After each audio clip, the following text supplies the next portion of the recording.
Happy delayed New Year to everyone. I know it's a week late, but better late than never. I'd like to call tonight's meeting to order. Tonight's meeting has been advertised according to New Jersey State Sunshine Law. Madam Secretary, roll call, please.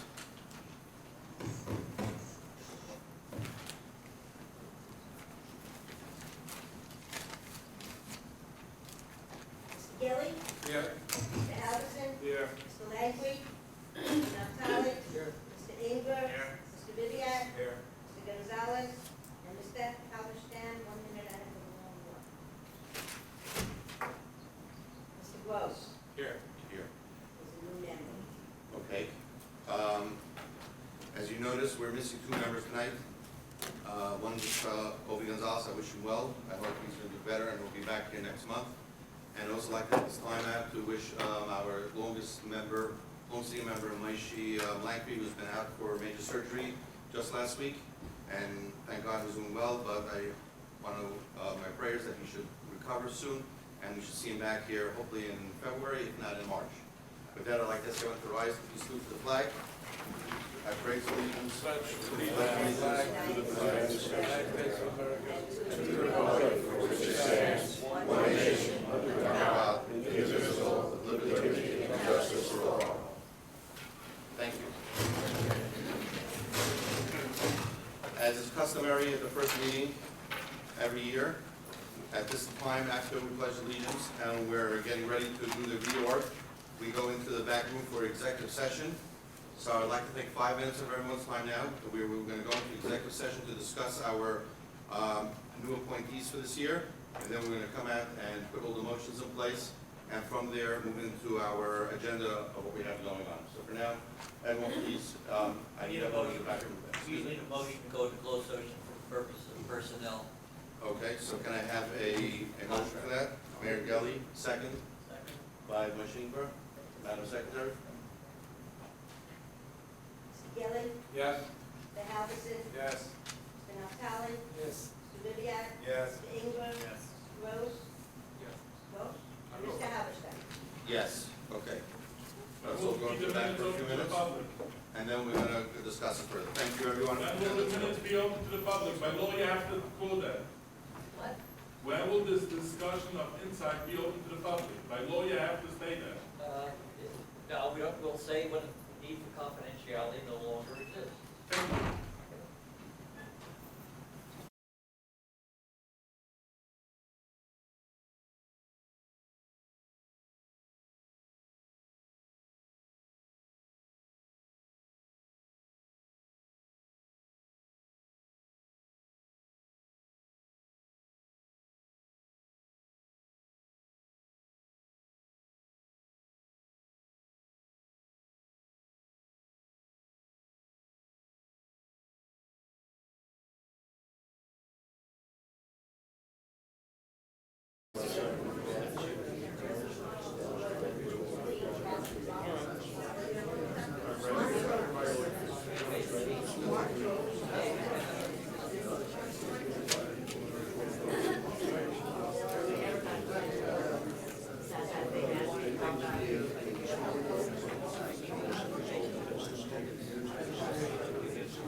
Okay.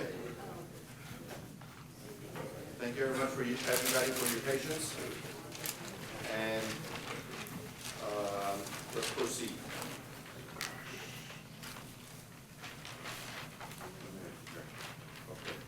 Okay, we're going to start with our reorganization meeting, our reorganization for tonight. And I'm going to go through a list of items that we're going to need to have votes on. And then we're going to move forward from there. Okay? First things first, we're going to start with, can I have a motion to appoint an attorney for year 2017? A motion by Mayor Gelli. I have a motion from Mayor Gelli for Jerry Cassidy's law firm for year 2017. Second by Judah Ribiak.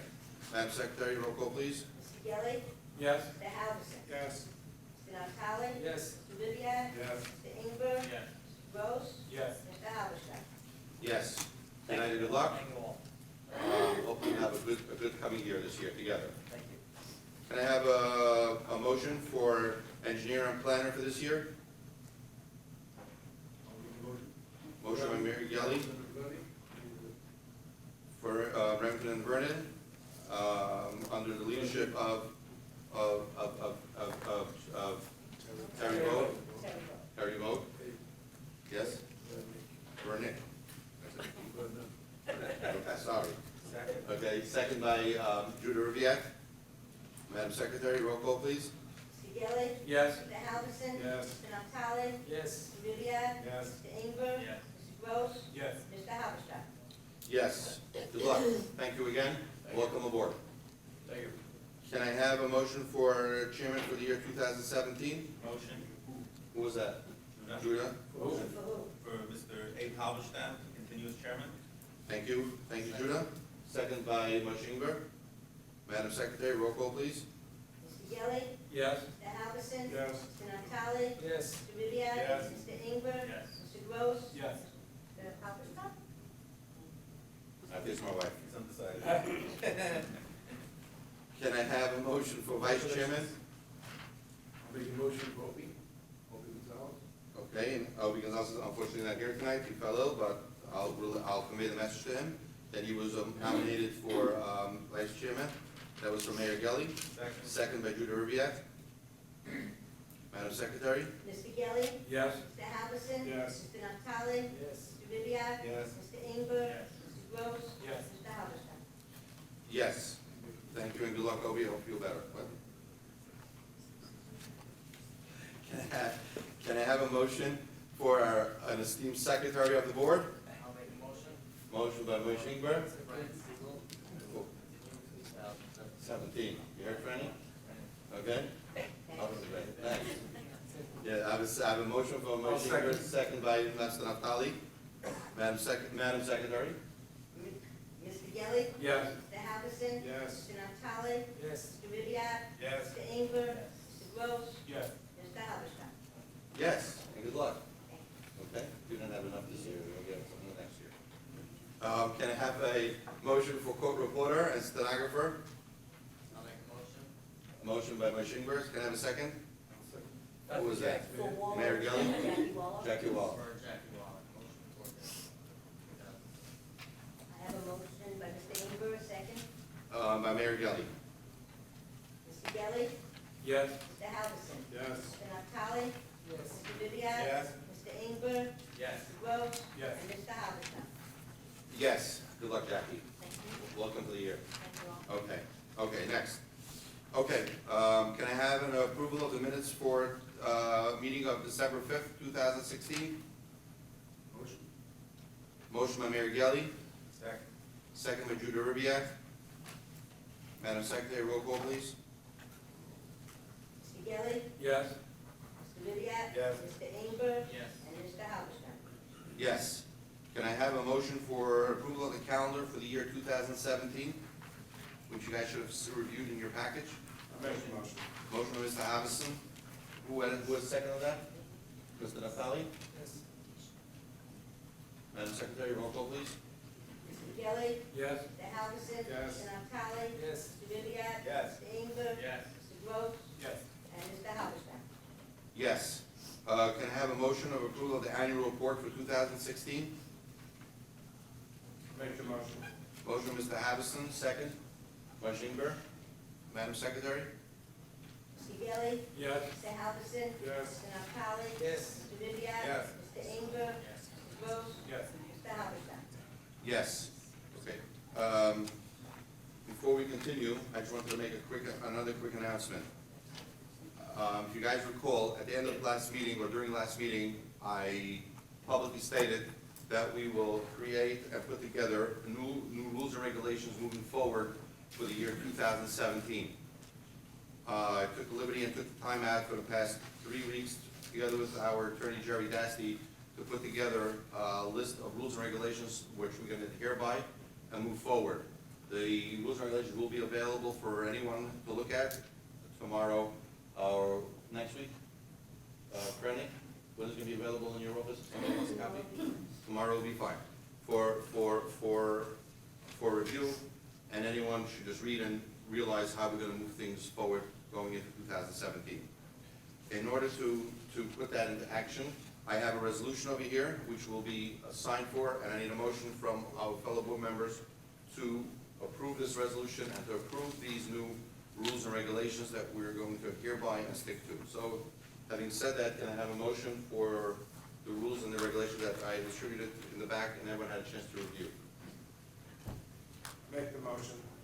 A motion by Mr. Havison, second by Mayor Gelli. Madam Secretary, roll call please on the motion for rules and regulations moving forward in the year 2017. Mr. Gelli, Yes. Mr. Halverson. Yes. Mr. Naftali. Mr. Rivia. Yes. Mr. Inger. Yes. Mr. Gross. Yes. Mr. Halberstam. Yes, thank you. And then I have another quick announcement. I just wanted to first of all, thank everyone for entrusting me again with being chairman of the zoning board. And when I review the calendar this year, I just want to make a public comment and a public notice of what we approved last year. Excluding signs or minor decks and commercial items, this board only approved a very small number of approvals throughout the year. This board approved approximately 118 approvals last year, and it's as follows. 24 single-family homes for private individuals who wanted to build themselves a home. 45 single-family homes through some investors or some other entity, of which 17 could have built there as of right. 20, so that was just a net gain of 28. 6 private people came in for private duplexes for their own homes, for their own place to live. 41 duplexes for investors or some major subdivisions, of which 9 of them could have been as of right, so there was another net gain of 32. 1 triplex and 1 4-family house. According to all the applications that we've seen this past year, I think we did a great job, and I think the amount of approvals that we did was close to nil. And that's why I want to thank everyone of this board for taking out the time and keeping up the good work and doing what we have to do in order to keep this town looking the way it should look. Having said that, we will continue and start with our tonight's meeting. Thank you. What? Yeah, we're gonna move into correspondence. Madam Secretary, can we have our first correspondence for tonight's meeting? You do know that they intend to remove the application, the application for Florida Haven, 3993, taken off the agenda. I have a request. It wasn't adjourned, that application's been withdrawn, so if he ever brings it back, you'd have to get another notice. Just so you know. So there is no need for a motion on it? No, it's Nothing, withdrawn. it's withdrawn. Fine. I'm sorry. Excuse me, that was 3993? Yes. Thank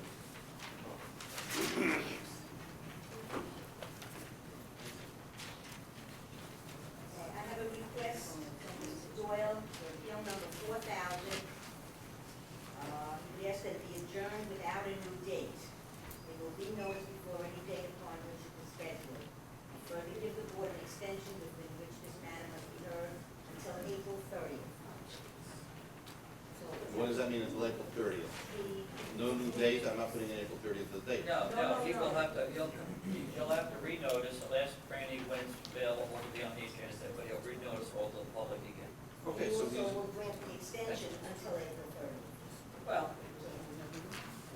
yeah, It could be on February or March. I think you should vote to allow him to extend it with the understanding as to renotice the public. yeah, we'll table it whenever he's ready to come back, let him come back. And if we can put him onto the calendar at that particular month, we'll do so, we can. And we will. Oh, we should renotice, we should vote on that. Yeah, of course, okay. So that'll fall under our new guidelines that he, whereas he has to renotice and treat it as a regular application. That's correct. Okay, can I have a motion? Well, what? Because it was on this, He has to renotice with no date. with no date. Right, Yeah, yes. Harry, without David. Yes, he's carrying you with that. 4,000 Faraday Estates. Okay, Is there a time limit on that? When you Until can't- April 30th, we granted the extension. It's February, March, or April. it's whatever he wants to, it's whatever he wants to be heard So of. specific, And what happens after April we 30th? will further give the board an extension within which this matter must be heard until April 30th, 2017. Why don't we just tell him this table until we decide to renotice it even after that? Yeah, how's it gonna That's know? correct. Yeah. That's correct, yeah. Yeah, no, let him just, table it, when he's ready to come back, let him come back. That's right. That's it. Renew. Let him not put any dates on it, tell me, how, what, where, and when, That's right. okay? Okay, so can I have a motion to table appeal number 4,000. 4,000 Faraday Estates for an indefinite period of time, whenever he's ready to come back, I'll he'll make a come back. motion to table application. Okay, what? Yeah, with three notes, Notice. yeah, with the waiver of time and, Yeah. okay, can I have a second? I'll second. Who was that? Mr. Halverson. Okay, I have a motion from Mayor Gelli and a second by, Mr. Halverson. Madam Secretary, roll call, please. Mr. Gelli, Yes. Mr. Halverson, Yes. Mr. Natale, Yes. Mr. Ribbiat. Yes. Mr. Inger. Mr. Rose. Yes. Mr. Halverson. Yes, okay, what else is on for that? 3967, from Miriam Weinstein. On behalf of the applicant, we hereby request the above referenced matter be carried without further notice to the zoning board meeting in March 2017. I would recommend that it must be with notice, as we're sitting here tonight, the public doesn't know when our March meeting is going to be, so I think that. Which one was that again? 3967. Okay, 3967. This is what, the third time that he's here? Good evening. Good evening. I think it's the second. I'll give you the reason. The reason we're requesting to be carried is because Scott Kennel, our traffic expert, could not be present tonight. We can't proceed on an application in this area Okay. without a traffic expert. We have new sets of rules. When he's ready to come back and everything is in place, let him just renotice and it'll be in place. So can we please have a motion, as you want to table it, whenever he's ready to come back, we'll come back. Well, if I could just make a request to Ms. Siegel that March, because I'm going to be on vacation in February. Whenever you're ready to come back, you'll renotice and let us know. Letting you know. Whenever you're ready. Can I have a motion to table this with renotice, or with, and whenever they're ready to come back, we'll come back. Motion. Motion by Judah Ribbiat. Can I have a second? Second by Moshe Ingber. Yes. Okay. Madam Secretary? Mr. Gelli, Yes. Mr. Halverson. Yes. Mr. Natale. Mr. Ribbiat. Yes. Mr. Inger. Mr. Rose. Yes. Mr. Halverson. Yes. Anything else?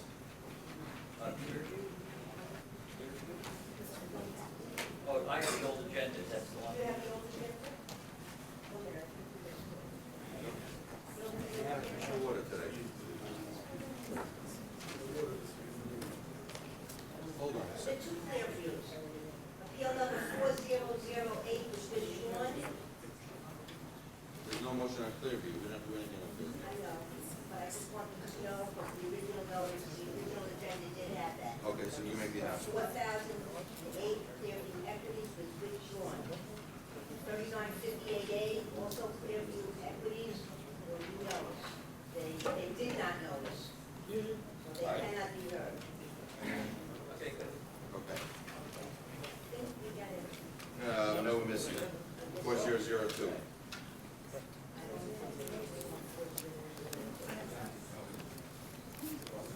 I don't have anything. Oh, Yes. Oh, I thought it was in the correspondence form. Yes. I thought a letter had been sent in. I did stop by the office this morning, speak with Ms. Siegel, and she indicated she didn't have a letter. I did indicate that we were looking to carry it. As I indicated at the last meeting, we are meeting with some of the neighbors. We have some objectors. We're trying to work everything out to revise everything. As per the last meeting, you indicated if not heard tonight, we would have to renotice, and we have no problem with that. I don't have the meeting yet that would be at, but whatever meeting it'll be, we have to renotice. So why don't we just adjourn this or table it until you're ready? And I have to And notice. I'm not gonna put a date in, and I'm not gonna put anything on there. Correct, and I waive all time. That's 4002 Fort Block 458 LLC. Correct. I think Ms. Donato is here. That, you're adjourning that matter this evening, Mr. Pfeffer? Yes. And it's going to be noted. you very much. Yep. Don't need to vote on that.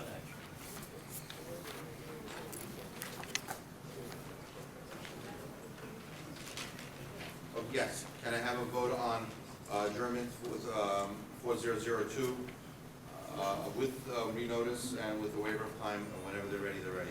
Motion. Motion by Mayor Gelli, second by Judy Ribbiat. Madam Secretary, roll call, please. Mr. Gilli, Yes. Mr. Halverson, Yes. Mr. Naftali, Yes. Mr. Ribbiat, Yes. Mr. Inger, Mr. Rose, Yes. Mr. Halverson. Yes, okay. Fine. I think we've gone through everything. Yes. Okay, so we're gonna start our tonight's meeting with old business, appeal number 3997. Casanova Today, LLC. Franny, you are the secretary, right? Where's my picture of water? Where's my picture of water? Franny, my water. My water. You're the secretary. No cups, no water. You got a period. Okay. All put out of the day. I'll have to read that. Okay, before we continue, I'm going to repeat myself and I'll say it again and I'll say it again. I cannot have anyone talking in this courtroom. It echoes back here terribly to the back and I can hear myself think. Yes. I would ask anyone, please be quiet. If you can't stay quiet, I'll have to call you out and ask you to leave. Thank you. Appeal number 3997, Casanova Today, LLC, 323 Second Street, R1P zone. On Terry Vogt, engineer planner, December 19th. Following revisions were made to the initial submission. The proposed basement was removed from the design. The proposed westerly side yard setback was revised from 5 feet to 8 feet. The building footprint was reduced from 3,554 square feet to 3,347 square feet. Trash and recyclables, storage, pedestrian access, and provided along the western side of the building. Good evening, Mr. Chairman. Congratulations on your reappointment, and to the new members and to everybody else. Congratulations. As the board was familiar, 2 meetings ago, we were before the board with this application. The application was for a 3-story mixed-use office and retail. Retail was to be on the first floor, on the second and third floor to be all office space. Upon the recommendation of both the board, some board members, and some comments from the public, we went back and we revised these plans somewhat. As Fran indicated, we removed the basement. We got rid of the retail use, so now it's a 3-story office building. There was some concern regarding the side yard setback, some access to getting behind the building in case of also an emergency, people leaving the building. So we revised the westerly side setback from 5 feet to 8 feet. We reduced the size of the building from a footprint of 3,554 square feet to 3,347, and we gave some room for some trash and recyclables.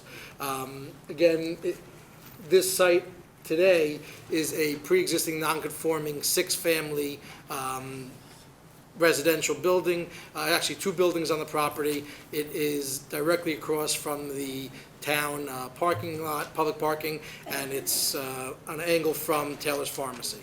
I believe Brian Flannery is still under oath. Okay, he'll swear him in as well. You raise your right hand, you swear or affirm to tell the whole truth, so help you God. I do. Brian Flannery, Jackson, New Jersey, licensed professional engineer and professional planner. So, Mr. Chairman, I think at this point, we've showed you what the revisions are. I mean, if the board has any questions, we're happy to Actually, address just them. have Mr. Flannery testify just briefly about Sure. the plans. and how Yes. they changed. Well, the plans as indicated in Terry's report, and Adam summarized on Terry's report on page 2, it indicates the major changes. First being that the basement was removed from the design. The second, the westerly side setback was increased from 5 feet to 8 feet. The building footprint was reduced by a couple hundred square feet. We've shown the trash and recyclables on the western side of the building, and we provided a pedestrian access to the western side of the building. Additionally, a major change which impacts the parking is instead of retail, the entire building will be office space. So the parking demand is lower, both from what's required by the ordinance and what's required in real life. And in office, people get dropped off or get to work, and they stay, and they're there the whole day. A retail operation, you continuously have people coming in and out. Just recapping the variances, and at the last hearing, I went over all the municipal land use law and all the other justifications of variance, but just to refresh the board's memory on the variances, because it lists a lot of them. The minimum lot area, 10,000 square feet. We have 9,000, but that's existing. There's nothing we can do about it. The minimum lot width is 75 feet. We have 60. It's another existing condition that we can't do anything about. That lot is already developed with 6 multifamily residential units, and anybody that goes by there on a regular basis knows that it's in need of redevelopment.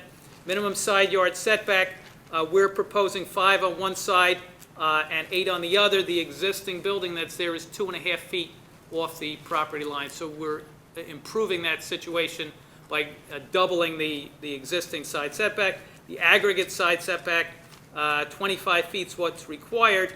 The existing aggregate is 6 feet because the one building's 2.5, the other's 3.5. We're providing an aggregate of 13 feet. The minimum rear yard setback, 15 is required. We're providing 10. The existing development is 4 feet from the rear yard. So we're improving all those conditions.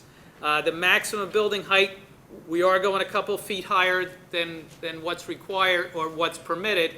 35 is permitted. We're asking for 39, which certainly is consistent with other buildings in that area. And it's something for the 3-story office building that's going to make it appropriate and look right.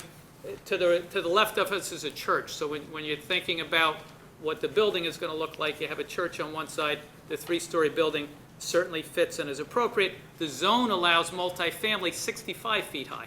So if you look at what could go on that property, we could put a 65-foot high building on there by right and put multifamily in, which doesn't belong there. The applicant's asking for office, which clearly, in my opinion, is the best use for the property.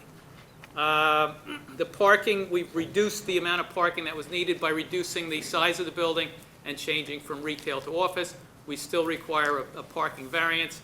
As Adam indicated, directly across the street is the municipal parking lot, and this property is 2 properties away from the B2 zone, which says you need no parking. Because you're in a downtown area and those same kind of criteria fit with this, the alternative is leaving the existing 6-family multifamily building there, which, in my opinion, would be a mistake. So the applicant heard you at the last meeting. You said make the building smaller, make it fit better. The applicant came back and did that.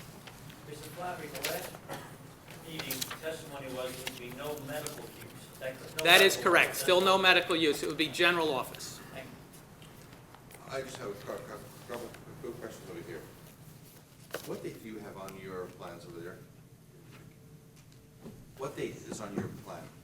Because the plan I am showing here is 8/11/16, and I still see here a side yard of 5 feet. This is a revised plan. It was done 11/22/16. Okay. Does anyone have the right plan? Did our engineer review the right plan? That's the plan we reviewed. Because I have no idea what he was talking about because I have the wrong plan. Mine, it says 11/22. So why do I have a plan that says 8/11? They really look the same except for that 8 feet and 5 feet. Yeah, want to take this down? And by me, it still says residential and office space, which is retail office as well. Well, the plan is entitled retail and office, but there is no It retail. also says 810. Mr. Flaherty, we're going to relate a letter to A4. A4? Got it, my bad. Wrong place, wrong place. Okay.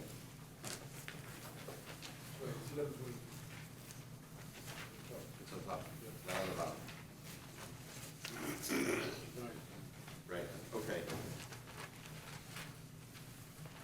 Chairman, we received a memorandum today from the applicant's engineer addressed, I think, to Terry, indicating that there was just a typo type of a thing on the plan in terms of where it says retail and office. You can delete any reference to retail. Yes, Okay. any, Just a most of, cosmetic. most of the references to retail were removed. The plan clearly says first floor retail, first floor office, second floor office, third floor office. That's what No threw me retail. off that it didn't match what you were saying, and I looked at the bottom, I saw, 811, and it says retail over here. Right. I didn't even notice where you put 11.2 revised on top.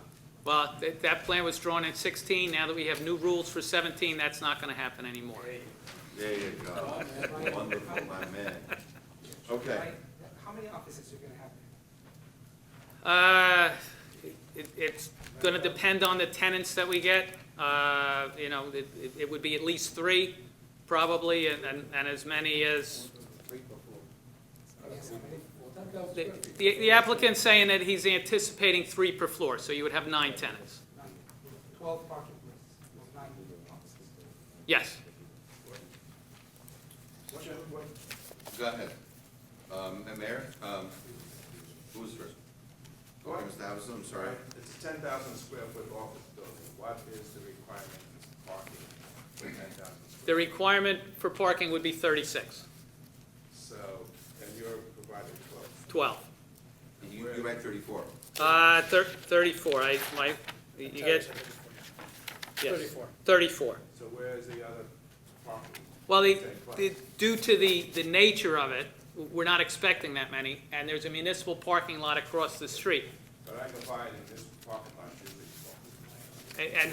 And these type of offices, a lot of times, they're people that are from the area or people that get dropped off. If you go by a lot, you know now that there's cars that park in the front, and when you have 6 multifamily units, they have, We're just talking about an office, though. yes. Also, if I could just with regard to the parking, as I indicated at the last meeting, this applicant has actually just recently constructed a brand-new building also downtown on First Street, where there's also limited parking. It is experienced that a lot of the tenants who rent from him are people in town who actually get dropped off for work and don't park. They don't have a need for it. A lot of these offices are literally 1, maybe 2 employees in each office, and they don't actually need the actual parking. Yeah, there's a big difference in that spot. It's in a B2 zone where parking is not required. No, there was parking required in that. Where? On that On open First spot? Street, yes. On First Street? Yes. It's not a B2 zone where No. you don't have any no parking requirements? No. You sure? Yes. Oh, it's an ROP zone, it's not a B2 zone? Okay. I'm just using that as an example to say that we understand if we build something, it's not gonna work for our tenants anyway, it only hurts us as well. But the people that have a need in downtown are people who actually get dropped off, who don't need a car, and they actually walk to the office.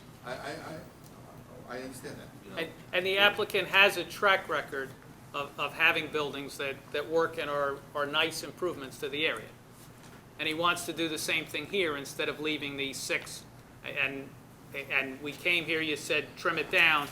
We've trimmed it at, And I appreciate that, and I see that you did trim it down and you worked on it. I think last time you didn't even have post knots on your proposal that you presented. However, I don't know, I don't remember what the last plan was, but now you have a maximum building coverage of 41%. What was it last time? well, I think that's actually a mistake on the plans because last time it was 41% and it's smaller. I think the percent is 37% and the existing buildings are like 36%. So when you look at what's there existing, it's a de minimis. Yeah, but then again, we're getting rid of what's there. We want to put something nicer and better, so we want it to fit a little better. What's there has probably been there since 1912. Or thereabouts. And for the benefit of the public, we don't want it to be there. Right, so if we want it to be the benefit of the public, we want it to be nice and we want it to look right, and we want it to be the right thing for the town. I remember last time we also discussed that the parking lot that's there was there for a reason, because a lot of things in the downtown in the D2 zone, which is changing over to a lot of required parking, and they're using the public lots. And therefore, let's not overburden those parking lots that are there now for the stores and for the regular businesses on Clifton Avenue. So we also discussed that if there's going to be anything that's in the zone that requires parking, let's try to get as much parking as we can onto the property and on site, not to overburden the lots that are designed for it and what it's really meant to use. So if somebody wants to put up an office building, which he's right now in court, I know he's up to, and he's gonna need a heavy spot on that lot to be able to, for his building to work, you know, we went through this whole thing last time. So we're almost there, we're getting there, but let's just continue and hear what other board members have to say. Mr. Chairman, what size building would you be able to build without any variances? Like keeping to the 30% maximum? Well, we're at a third of the parking, so, you know, we could do a one-story building there. No, your stories are the same. But, Still be two-story building. You know, coverage. well, the only logical parking arrangement for this lot is to just come in with a double-loaded aisle. To make the parking balance, if you went 3 stories high, the first floor would be so small that it wouldn't make any sense. Let me understand the question. What size building would you be able to build if you kept with this, with the correct coverage? Oh, with the 35% coverage. I'm trying to figure out, you definitely need office space, but where's the hardship over here that we need to improve variance on the side? The hardship is, again, that we're improving the site. You have a pre-existing, non-conforming 6-family that's in desperate need of. We understand that, but That's not let's a hardship. answer Mr. Kelly's question. It's not really a hardship. You're improving, understood, that's great. But where's the hardship to build such a big building? If it's 10,000. Well, we're going for a special reasons variance. When you look at the municipal land use law, there's different categories. You have hardships and you have special reasons. The special reason that I said at the last meeting is that it improves the public good. And it improves the public good by taking a 6-family, multifamily that needs to be rehabilitated and replaces it with something. So the answer to the question is, in order to meet the 35%, it would have to make it like 100 square feet less. 30%. Oh, 30%.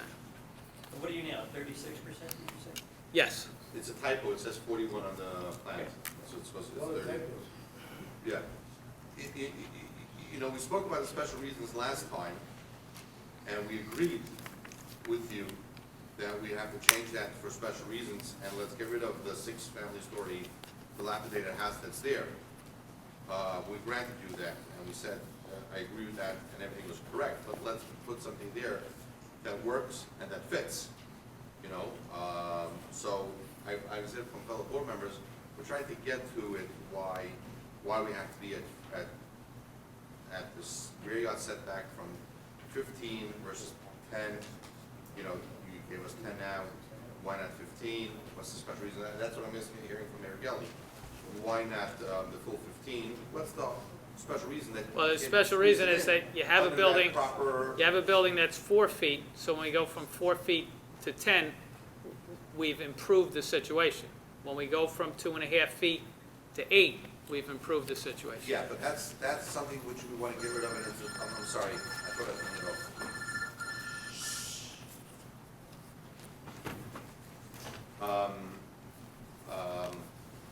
I understand that, and we're trying to get to that. Well- But it doesn't mean that we have to get close to what was there, or let's put something there. Well, that's- there's believe me, the, I love this office building, I want it there more than he wants to build it. I want to get rid of the dilapidated houses that are there. Well, Don't get us it- wrong, I think yes. everyone in this board is against you and putting something and out there. I hear that, and there's the special reasons per the municipal land use law, and then there's the practical reasons based on the reality that if you have 6 multifamily that are paying rent and everything's good, the motivation for a businessman is that he's not going to lose money by knocking this down. So that you have the practical reasons as I well. understand that, but at the same time, we don't want to overburden the parking lot that we need to reserve and preserve for the growth of the downtown. Right. You know, we don't want to dump 30 more cars, 34 minus 12, 20 more cars onto the lot, which might take away 20 spaces for Well, the future growth and what's happening The downtown. 34 cars is a estimate of the parking that you would need based on, it's really a New Jersey type standard. So if you're in Howell, if you're in Brick, if you're in Jackson, and you have a standalone office, that's the kind of parking you need. The reason in the B2, there's no parking need, because the theory is that in a downtown area, there'll be more people because there's more population, so there'll be more people closer, there'll be more people walking, there'll be more people that carpool. So 34, in our opinion, isn't what's needed. It's something between, 0 and 34. We picked 12. I'm hearing that you would have picked a different number. You're not hearing Okay. anything. We're just having a very good discussion on what the special reason is and why. Well, the special reasons, I thought you said you agreed with me. Now we're Yeah, but let's now we're make talking it- about how special it is. How special is it, and what we need to, and where we need to go with it? For instance, you have 8 feet on the side yard, where I see a 5 over here. Yes, 8 on one side, 5 on the This other. is another type of, who drew this thing? Well, that was in 2016. Let's not dwell on that. Yeah, let's not dwell on that. Okay, fine. So we got there 8. Do we have 13 on the others, combined 13? This plan shows, I'm not sure if you're looking at the right plan. This plan shows 8 and 5. I don't know, 11/22 revised. What date is that revised on there? No, I don't even look in the wrong place. I looked in the same spot, on top of the box. Which part? Right there. There's the revision date. 11/22. I got 11/22, but I mean it says 5. 8 and 5. 8 and 5. Yes, the description, the numbers, the right, one more to the right. It says 8 and 13. Mr. 5 and 13. 5 and 13 it says. Why do you 5 and 13. still need a use variance? The height. Oh, okay, sorry. Okay? So.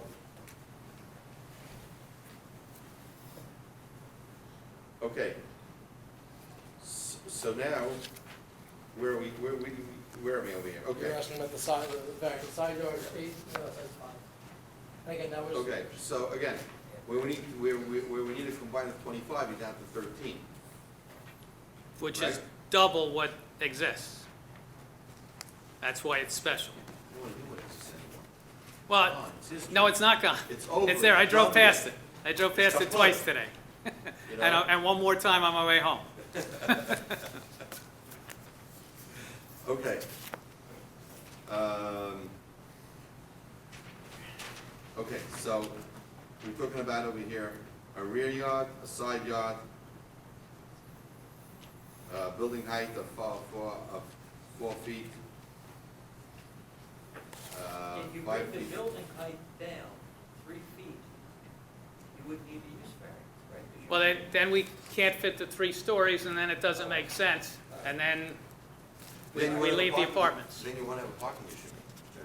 We won't have a parking issue, a new one. We're going to have the existing one, which is the 6 multifamily You unit. bring me back existing stuff, or what's you want to get rid of the existing It's, and I want to get rid of it, and the applicant wants to get rid of it also. Mr. Chairman, how high Yes. is this building being proposed? 39 feet. 39 feet, And what's the max? 35. See, if you make it, keep to the 30% coverage, you can have a 3-story building with 2,700 square feet of floor. You'll have an 8,100 square foot building, it won't be 10,000, you'll have no parking. And they'll struggle to fit into the better. And you still get rid of the old house with the 6 pounds. So you're achieving everything for having a nice floor. And you wouldn't need the 30% coverage. You wouldn't need more for 30%.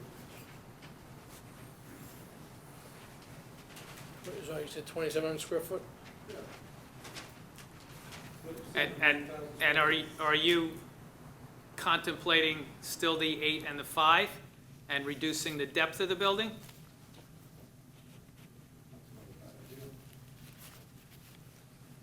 How do you get the 30%? Because Would you reduce the building? Of 30%, 9,000. Right. Is that right? Is what? 37? Yeah, okay, but where did you, 2,700, you got 3 floors, you got 8,100 square foot building. That only gets you What do you need there, what do you need more than 30%? no, but how you squeezing that in? You mean the building gets smaller in everything, in all directions, in all directions. Yeah, you're gonna give. Well, it doesn't, first of all, it doesn't have to get smaller. Secondly, if it did get smaller, it wouldn't have to get smaller in every direction.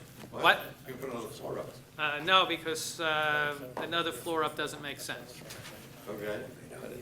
So if you make the floor smaller, if the building by nature has to get smaller. You don't have to, that time I'll keep the 6 family, just get the income. Yeah, well, we don't design, we don't redesign it. Yeah, okay. Okay, we're gonna move forward. Guys, Can I ask this question? yes. Mr. Gross, go ahead. Why are there no handicap spots? The comment from Mr. Vogt was that it didn't appear to be ADA accessible. Have you resolved that? We were gonna be compliant. We will agree that it'll be ADA accessible. We can do that on the side of the building, we can do, we will make it ADA accessible. The report currently says it's not, so. That came up at the last hearing. And we agree, Where is the ramp is my note. I don't know. Like, Brian, there's no rent either. There's the- yeah, the front entrance or this, yeah, the front entrance is coming in at grade. So because we have no basement, last time we had a basement, we resolved 2 issues by eliminating the basement. Okay. The report currently says that there aren't any handicap spots, is that? Yeah, but he answered the question, he doesn't need there is a handicap spot on the site, I do see one. Okay. There's one right over here. It's on the left side, the first spot is a handicap spot. You can take a look. I don't know if that, that shouldn't have changed I don't either. know if that's, On the new one, and it's underneath the line, so.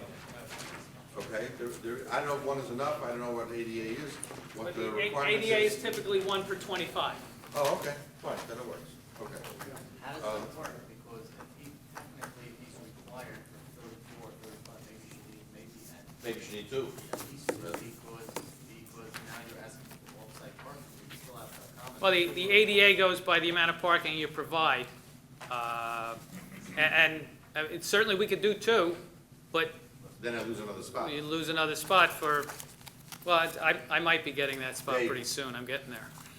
ADA requires 1 per 25 of the amount of spaces you need. Now, what's on the site, What's on the site? right? Got it. What he said is right. We're really not only we're not giving parking, we're also not providing proper. Well, it's on the site, so according to what's on the site, he's providing is one spot that he's required. Okay, Mr. Chair, go ahead. at the last meeting, we had a discussion about runoff, because it's so close to the other buildings. I think there was testimony last time that there were concerns with runoffs. I don't see here any underground, like, entrance. What's your plan with runoff? We would do underground recharge to recharge any of the excess runoff to the satisfaction of the board engineer.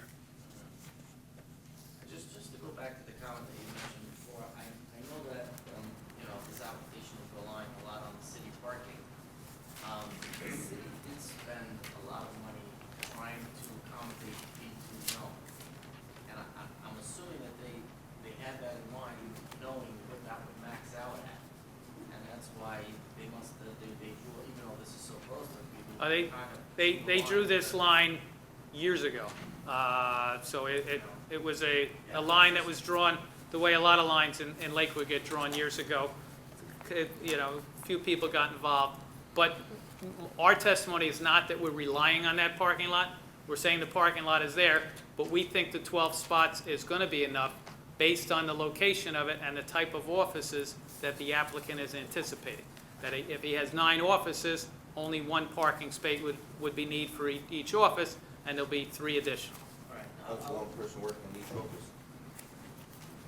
What's that? 1 person working in each office. 1 person driving to each office. And visitors? Well, I have a better excuse for you. Every office is gonna hire their own bus. So each spot will be 1 bus per office. Okay? Mr. Fellner, my notes indicated last time that one of the persons from the public was suggesting a privacy fence, a 6-foot vinyl fence, it might have been a general church. And the applicant agreed to that at that time, and we still agree. And I think there's also some shading of lights, We had spoken agree with the to all church the- and we had the no same thing. objections. The plan says a 4-foot chain link, so. They had requested, and we said we had no objection to work with them. Okay, why don't I open to the public and hear what the public has to say on it, and then we're gonna continue our deliberation.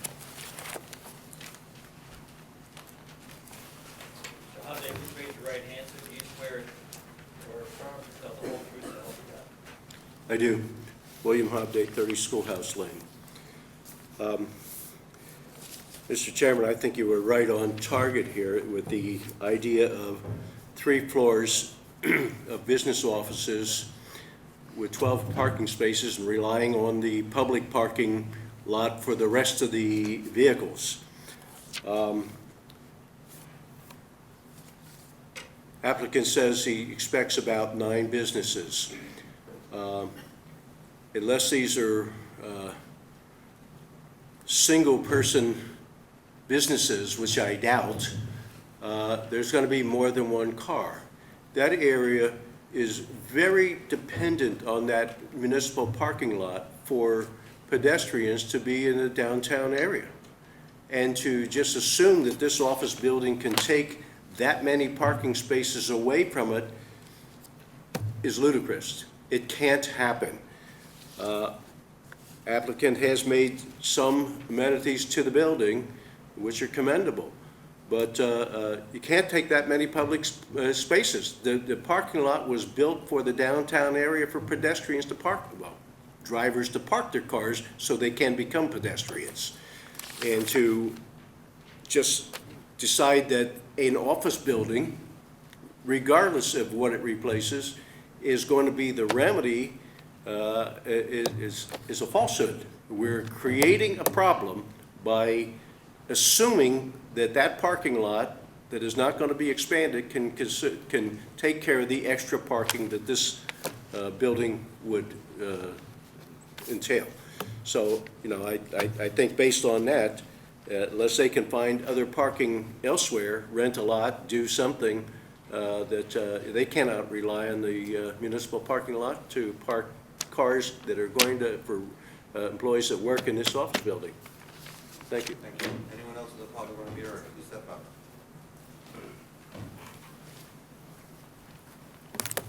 Sir, would you raise your right hand? Do you swear or affirm to tell the whole truth, so help you God? I do. What's your full name and spell your last Joseph, name? and I'll spell the last name, R-I-C-C-H-I-U-T-I, 7A Corey Lane in Jackson. I testified last time when I was here as a parishioner for the church, not as a representative of the church. And I want to thank you for mentioning about the water runoff. I had that written down. You still got good notes from 2016. Hang on to them. But my concern the last time was with the board that the building was too large for the lot. They were asking on the variance of changing, 30% was permitted. They asked for 41%. We went back to drawing board. It's a play on numbers. Now, tonight, they're not using percentage. They're using square footage. And the square footage was changed from 3554 to 3347. That's a difference of 207 square feet, the size of my master bedroom. You know, that's not... Per floor. That's not much of an area, though, when you think about it. You know, on the overall concept, it's not that much big. So I think percentage, it probably went from 41 down to maybe 38.5%, where 30% is permitted. I mean, I see the eyesight, the eyesore that is there now. I want a new building. Well, we got to be good neighbors. They want it now. They want the height another half a foot higher, which is going to block the sunlight coming into our stained windows. That it's been there almost 150 years. Sunlight's been coming in those windows. Going higher, it's going to change that feeling that you get when you're there. And then parking, yes, is an issue. We're crowded on Sundays, but now with an office building being there, parking is going to get a little tighter on 2nd Street. We have a small parking lot that accommodates most of our parishioners because we're a small congregation. But those that don't fit in the parking lot use the municipal parking lot across the street or park on 2nd Street. We've asked for a handicap parking spot on 2nd Street. It never went nowhere. And they said, oh, maybe the drugstore doesn't want a handicap spot there. But we talked to them, and he said that would be great, because he gets customers, needs handicap, at least one on each of that corner. I don't know, maybe if one of you on the board could help out with that on Second Street, a handicap parking spot on each corner, so that people can come in, go to the drugstore if they have to on that side of the street, or come into church. But Sunday mornings, if the office building is open, it's gonna be a parking problem in the morning. The parishioners only coming one day a week to come to worship and can't find a parking spot. And I'm still concerned about the water runoff. And last time, you know, I read the minutes before coming here. The last time it was asked, was there a basement? And Mr. Flannery had stated there was no basement. Now tonight, making the building smaller, we're not going to have a basement. There was no basement to begin with, according to testimony. You can read. We removed it the last hearing.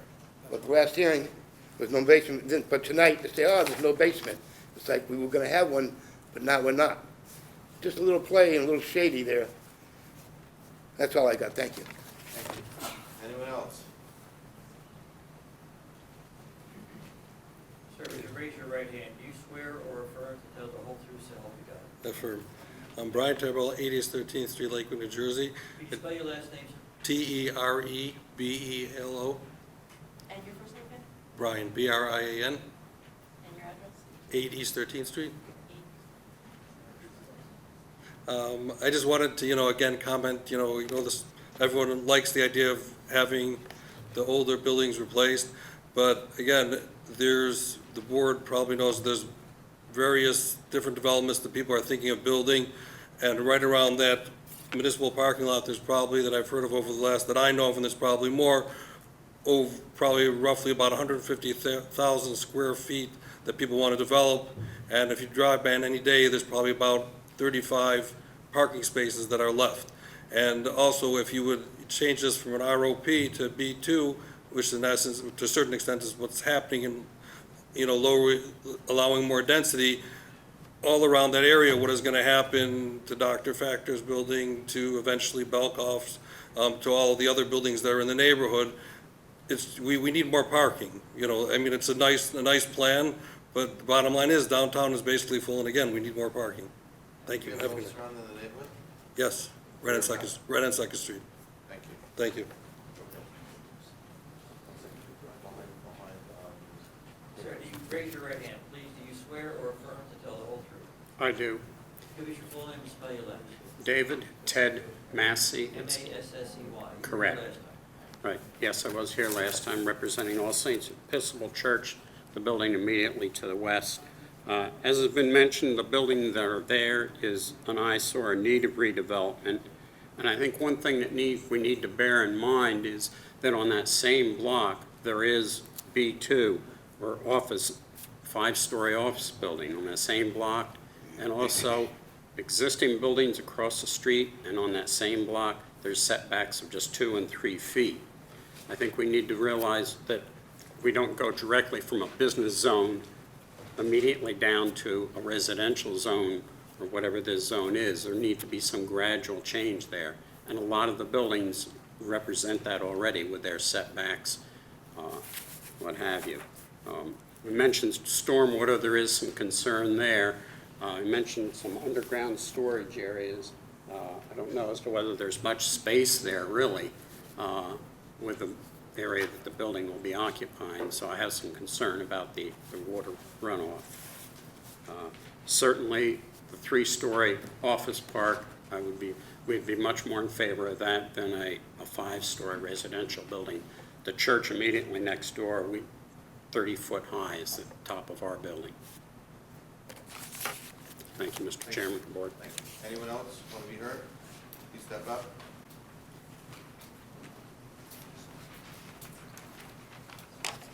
Do you affirm to tell the whole truth, so help you God? Affirm.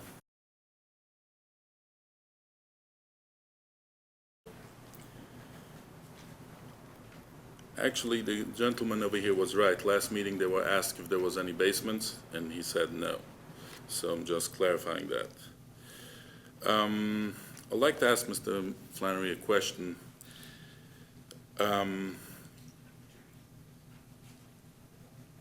Is it okay? No? Not okay?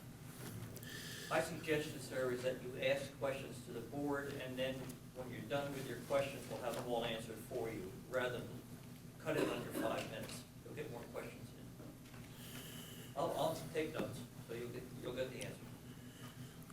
Okay. The question is as follows. I'll make my statement then before, make it easier.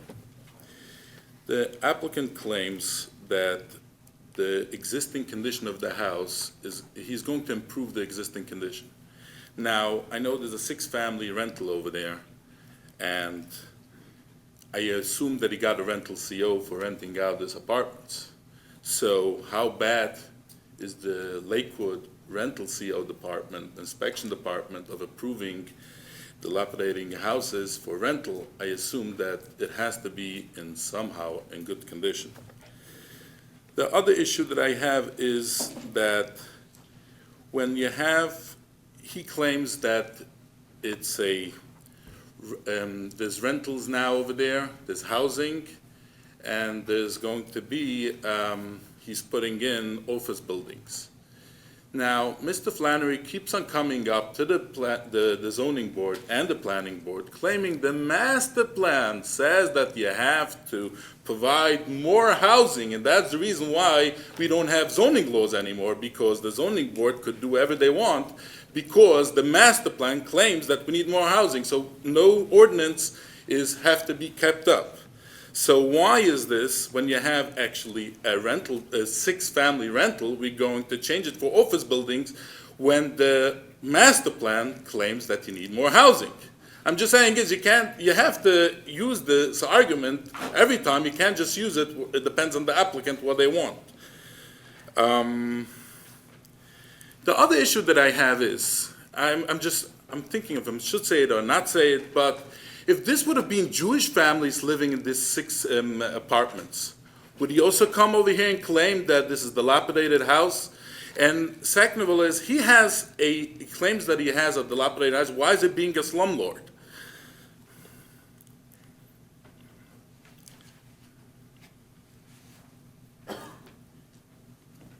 I'd only indicate to you, sir, that the application indicates that the applicant is the prospective buyer of the property, not the owner of the property. It's actually in the affidavit it says that he's the owner. I can clarify that. When the application was submitted, he was the contract purchaser. Subsequently, we have closed. So, but that's since the application was made. Now, one more thing that I have is the architectural plans that he was supposed to submit. And I heard last meeting he was supposed to submit it 10 days prior to the meeting.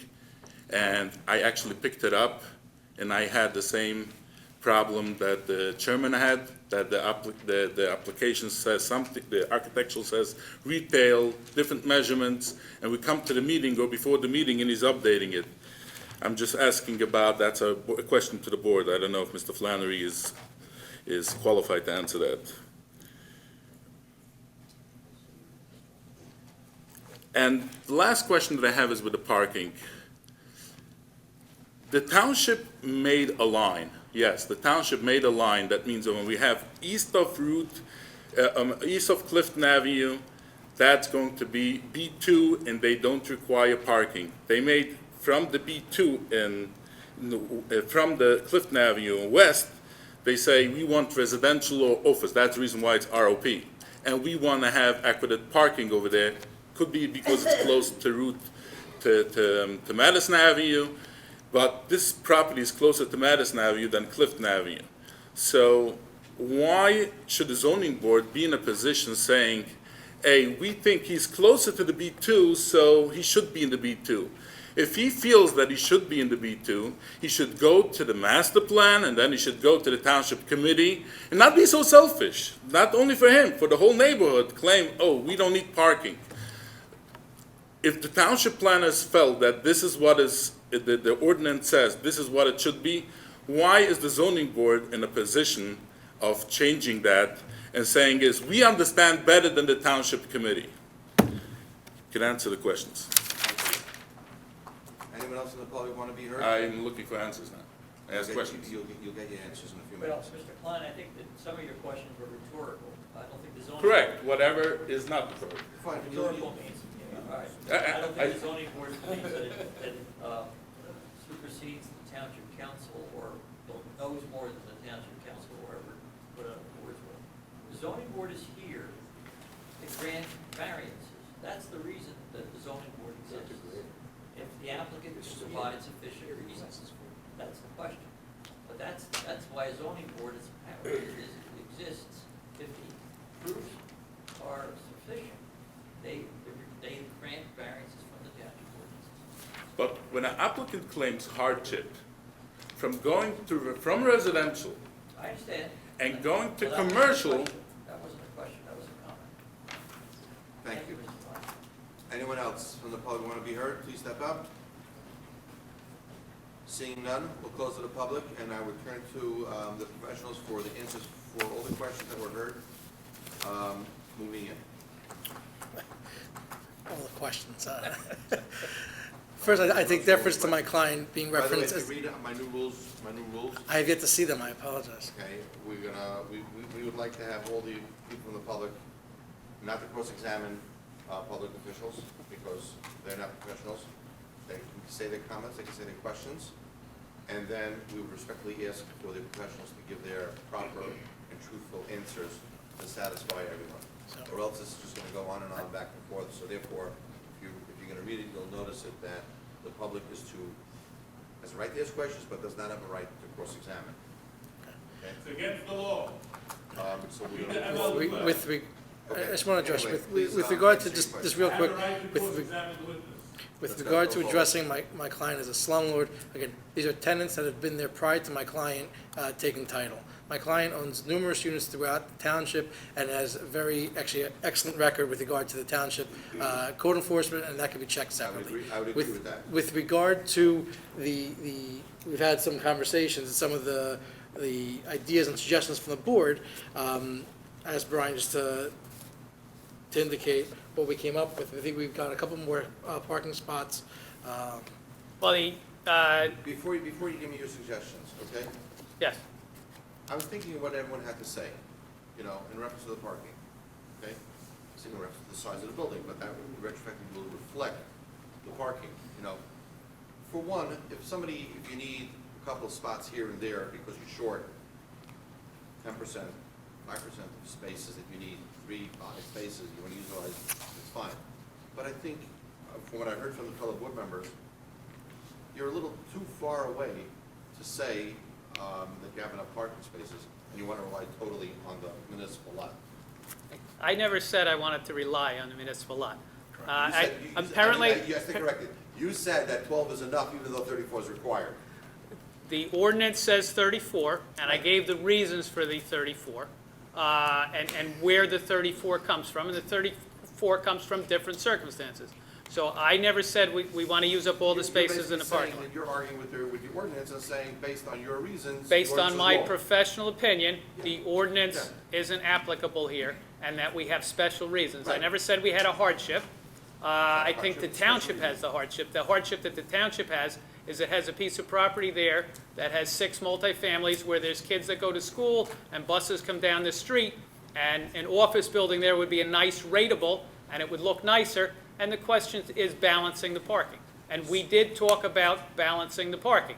Now, if it's only going to be 1 or 2 away, we're talking about on that site, if we use the whole site for parking, we're only going to get 20 parking spaces and we got no room for a building. I'm not disagreeing with So you on that. in that case, the 6 multifamily are going to stay there.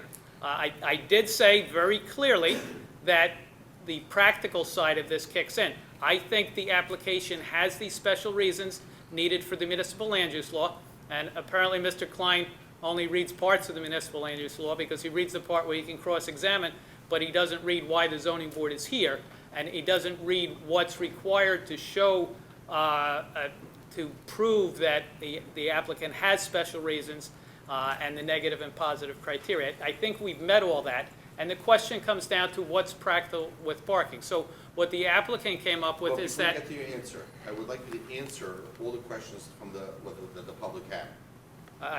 And if you want To me, they, if you to me, wanna they move- mostly sounded rhetorical, and That's Mr. fine. Klein, Mr.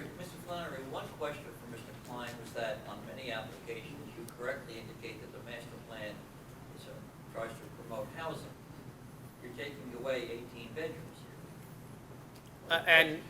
and the master plan does say providing housing is a good special reason, and there's special reasons. That's not the only special reason. The ordinance, the master plan and the ordinance say a whole lot more, and clearly a benefit to the town.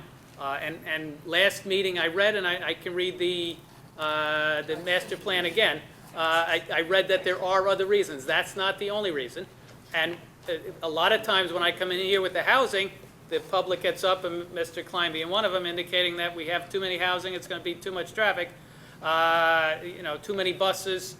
So there's both sides, and just like the objectors can only talk about the provisions of the ordinance that they want to talk about, the applicants approach it the same way. We have a situation that I think is a hardship for the town, not for the applicant. The applicant can sit there and collect rent checks. That's rateable.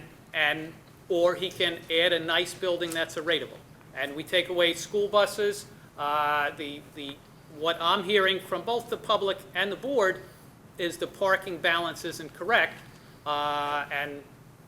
If the chairman thinks it's the right time for me to indicate what we've come up with.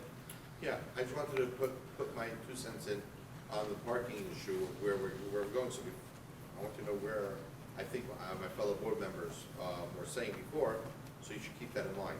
And I want to put that. Well, and I spoke with the applicant about what makes sense to him, and he spent a lot of time coming up with this, and this made sense to him. What we discussed in between, because we wanted to make sense to the board also, is if we make the first floor 10 feet shorter, that lets us get 2 more parking spaces, and we'd have to cantilever we could then cantilever the second and third floor above that. So we're going to be taking away the need for 2 additional parking spaces and adding 2 parking spaces. So we go down to, the ordinance requires 32, and we have 14.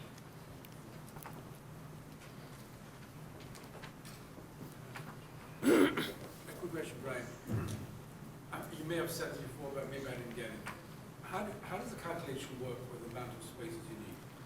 Well, 1 per 300 square feet. Is that a township regulation? Or? That's a township regulation, and it's pretty standard.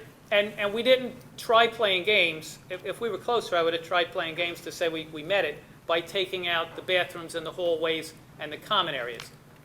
We didn't even do that. We don't meet the ordinance. We're not close. The only way this makes sense from a practical standpoint is if the board agrees with the applicant that a reduced number of parking spaces due to the circumstances makes sense. And we're now at 14 versus 32. We started at 34. Now, because we made the building smaller on the first floor, it reduces 2 parking spaces that are needed. Oh, you come in with the new number. Yes. So it's 14 versus 34. One second, please. And just to be clear, it's my testimony that, in my professional opinion, that's enough parking for the type of offices, and the people that are going to rent out the offices don't want to be relying on a municipal parking lot either. And the applicant, who's an experienced landlord, understands that if it didn't make sense, he would just keep renting the residential. Who is to announce himself before? Go ahead, Julie. Question. This is on the same vein that the chairman and the other members were talking about. Sorry. Is the mic on? Is the mic? I'm off the top. The percentage of parking that you're supplying with this particular lot, and it's not that works, not working. Could you testify as to what in the downtown area about other development, say in the B2 zone that's going to be adding office space or other kind of space that's going to also eat off of municipal parking that may really affect this? Is there a way, what else has been, it's in the pipeline, or been approved, the things that are gonna come Well, down? my testimony is not that this is gonna eat off the municipal parking lot, is that 14 spaces is all that's needed. If I was gonna do this now and try and get as close as possible, I'd say there's 15% of the building that's unusable, so we shouldn't have to provide parking for that. So now we knocked the number down from 32 to 26. So we're That'd at. be for bathrooms and hallways. I know, but that's already factored in. No, When it's- they give you a percentage for how many per square feet parking, it's all factored in. Well, it's not really factored in because the 300 per square foot is an industry standard for a small office. When you get to larger office buildings, it's a smaller number than that. Because the larger offices have some economy of scale. So, and now we're comparing an office in Jackson where nobody's going to be getting dropped off because there's nobody that lives around. In Lakewood, a lot of people are going to get dropped off because it's the nature of Lakewood. So just to be clear, your testimony is that this building only needs 14 parking spaces because based, you're deducting stairwells, elevators, hallways, all that stuff. Yes, and the residential site improvement standard has provisions for that, for local circumstances. Let me just have a quick thought and I'll come back to you. I just had a quick thought. The Basin Road, the bigger building on 4th and Madison, which was the big conflict going on in town, open, close, open, close. I think they came to an agreement with the township that they're gonna use that same parking lot on 2nd Street for all the people that are using that building during the day. They gave them a special provision so that they're about, because they keep the building open. I'm not requesting they are or they don't, okay? That's about 30, 40 cars of people. That was the calculations that they were using. Instead of parking behind the big nice parking lot, you all have to park there and walk, okay? So we got already one problem, and we're just gonna mushroom this problem even further by taking more cars and putting it right out there. Well, I mean, you mentioned that there was a problem there, and here's a building that was in the ROP, and you're saying the township said it was okay for that building in the ROP to park in this. And the flip side of that, Let me stop you on that one. That was because the building was up and running, and there was a lot of COs issued, and then the COs were revoked, and the township had to find an amicable resolve for it. That thing was a dirty, bloody fight going on for 3 years. Back and forth. So at the end of the day, the township came up with that solution. But it wasn't that, it was a solution prior to building the building. That was a issue where the township inspection department gave them a building permit, gave them COs, everyone moved in, and then they found out that they made a mistake, COs were revoked, and the whole fight broke out. Mr. Chairman, I have just like a reminder also, that approval was approved at the hotel across the road. And That he's is trying true. to use the parking lot of the hotel. That is true.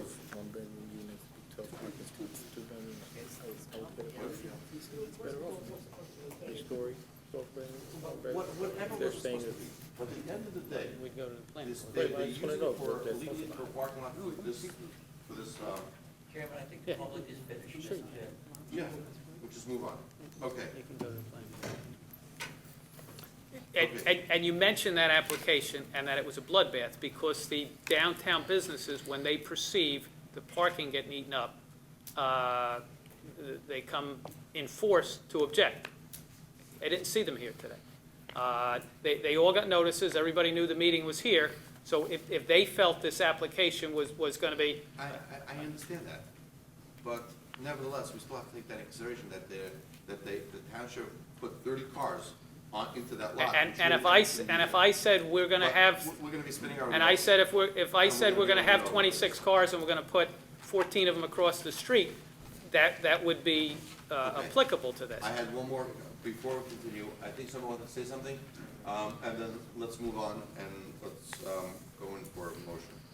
Brian, first of all, question, common area, I'm assuming that does not include parking requirement, that doesn't go into your. The number of 34 is based on including the common area. Including it. It would be So 20, it would be 29 without. So it goes with the footprint no matter what, they can Yeah. make walls, interior walls, however you'd like. Well, when we go to the planning board on occasion, we show them the floor plans and we talk about it where we're close. If we're off by 2, because the planning board doesn't want to do a variance, so if we were off by, if we were off by 5, we would have said, we're only using this much usable area, and that's why you should give it to us. Okay, guys, can I have a motion? I need some sort of motion moving forward. As much as the township needs rated roads, as much as the township needs offices, I just feel this is too much for this lot. I think whatever can be achieved to take it down and the old house, dilapidated, it could be with a smaller building. It doesn't have to be 37% coverage, it could be 30, it could be more parking. And parking definitely this year now would have to make a motion to deny zone. I have a motion to deny from Mayor Gelli. Can I have a second? I'll second. Who was that? I have a second from Mr. Havison. Madam Secretary, roll call, please. Just so I understood, unless Mr. Gross has read the previous minutes of this meeting. Did you, sir? Oh, there you go. All right. Okay. I just wanted to know, remind everyone that if you're voting yes, you're voting for the denial. No is for the approval, yes is for a denial. Madam Secretary, roll call, please. Mr. Gilli, Yes. Mr. Halverson, Yes. Mr. Naftali, Yes. Mr. Bibbiat, Yes. Mr. Inger, Yes. Mr. Gross, Yes. Mr. Halverson. Yes. Thank Sorry. I'm going to take a 15-minute break. When we come back, we're going to move into the next application. Who's the next application? David Holtz, 383, block 383, lot 3 on James Street. The applicant on that application is dealing with the county with respect to how much is going to be done. So he'd like to carry his application. He'll renotice. Whenever he's ready. Guys, Yes. I need a motion. Yes. I need a vote. Before I need a motion, I need members to vote. So that's why I want to know people here. Which appeal number is that? 3998. I would recommend the professionals to please read, get a copy of our new rules and regulations, so you'll know next week, next month, what we're looking for 2017. Yeah, can I have a motion to carry this application? With new notice. With new notice for an indefinite period of time, whenever he's ready, let us know. Can I have do I have 6 members here? Yeah. Go ahead. Who made I'll make the motion. Motion, Mr. Havison, second by Mr. Gross. Madam Secretary, roll call, please. It's all right, we just carried the application. Mr. Halverson, Yes. Mr. Naftali, Yes. Mr. Bibbiat, Yes. Mr. Inger, Mr. Gross, Yes. Mr. Halverson. Yes. So when we come back from the break, it's going to be 3999. Mordecai Frank. Mordecai Craig.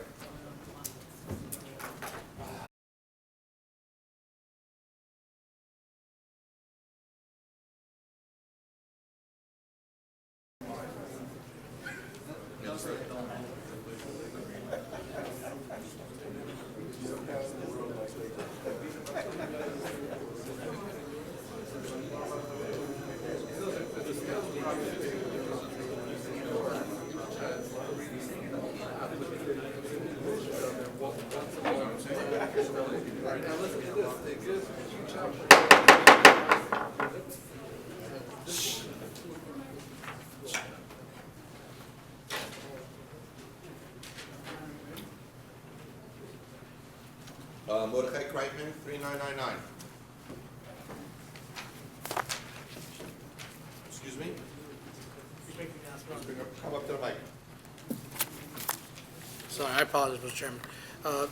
My client indicated they're not going to be able to make it here this evening. They wanted to be here for the application. Where are you? For appeal number 4003. I apologize. 4003? Drake Development.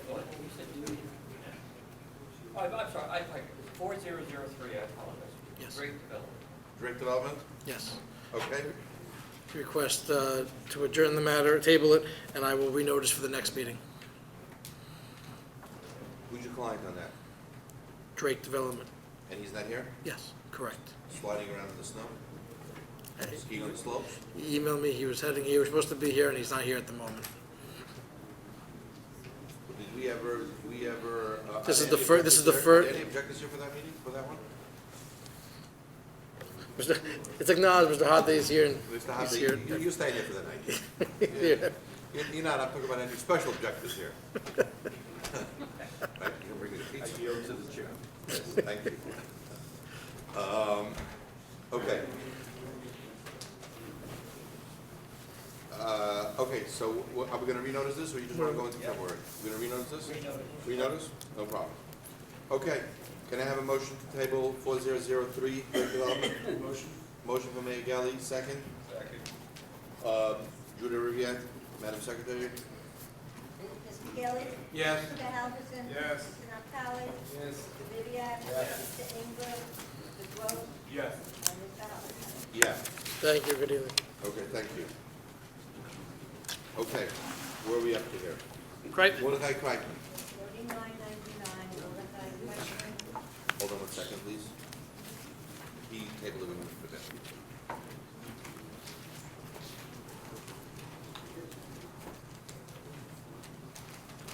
Okay. What? You wait for me? You read it into the record? Not yet. On Terry Road, 727, 2016. The property is located in the R10 single-family residential zone. Duplex dwellings are permitted in the zone provided that 12,000 square feet is provided for lot area. Lot 2 is 10,600 square feet. Therefore, conditional use variance and use is necessary. Flannery, do you swear or affirm to tell the whole truth, so help you God? I do. Brian Flannery Jackson, New Jersey, licensed professional engineer and professional planner. Mr. Crichton, is Mr. Crichton here? Mr. Kreitman is here. Okay, fine. And Mr. Chairman, I haven't read the rules, but I would like to ask a special favor for Mr. Kreitman's neighbor. He's come to a couple meetings and hasn't gotten reached. He's come to be a part of the public and wanted to express his comments, but he has to leave. So he asked me if I would be kind enough to let him talk before me. I told him I would be happy to if the chairman would allow that. How can I hear comments from somebody that don't even know what we're talking about? But the application was read into the record. It's for a duplex on So a, basically you want to tell me that he's okay with it and it's fine? yes. Okay, so I heard his comments already. Well, he's come to a couple meetings. But I just heard his comments. Well, That he- that he- hearing more them, That he can't tell me. hearing them from him, What? for the record. Yeah. Jerry, can we take a public comments before even anything? You, at your discretion. Yeah, okay, so then I'll allow it. Thank you, Mr. Chairman. Okay, And also recommend. thank you. Thank you very much. Would you raise your right hand? Do you affirm to tell the whole truth? Yes, absolutely. Give us your full name and spell your last. Tovia Halpern, Halpern. And I don't have a big speech prepared, just wanted to say, Before you continue, I understand you're here for an application that we have no idea what was spoken about and what Okay. was discussed. So Okay. please don't go into any details of the application because I won't know what you're talking about. okay, Just stick to the facts of the application and the facts only. okay. Okay, Mr. Halpern, thank I you. need your address. 41 Butel Avenue.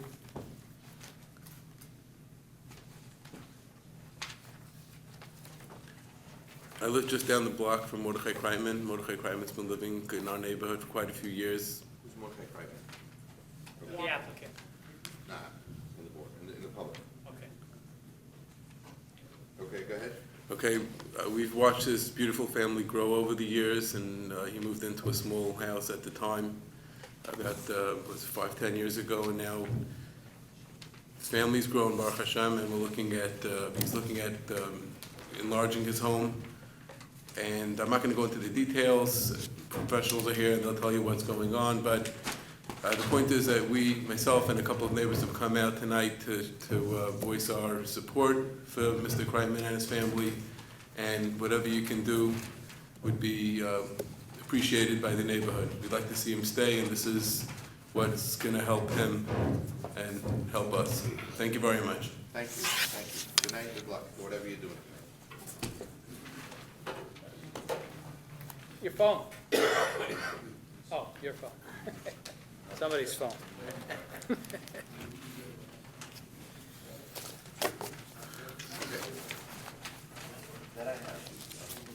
Fran read the thing. The application, as indicated, is for a duplex in the R10 zone.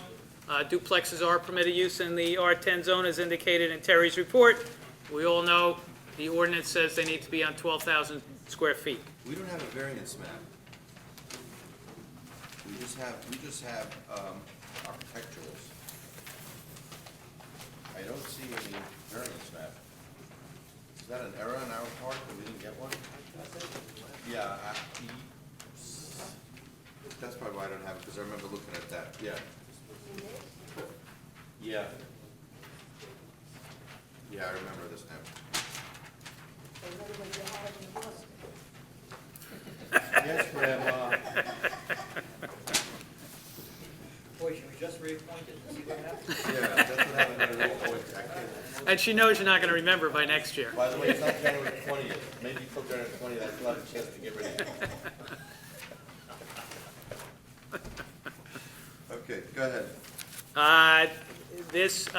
I've marked a few exhibits. A1 is the variance map. I blew mine up so it wouldn't get lost as easily. A2 is a copy of the tax map showing the subject property in orange. A3 is a copy of, because knowing the board's going to say, well, why should we approve this? We've never done anything like that before. On Henry Street, there was a application that was done for duplexes. The same zone, pretty close by. They're going up now, and they look beautiful. It's a redevelopment of an area very similar to this application, and I think all the special reasons are very similar. With your LED, with your pointer, can you please point to me exactly where that duplex that you're referring to? That's Henry Street Yes. and in where is yellow, that? right over Okay. at the edge of the paper. HD6, that it was approved? No, R10. In the R10? In the R10. In the R10, In the R10. okay. Oh, I voted against it, yes. Resolution number 3891. Yep, I remember that one.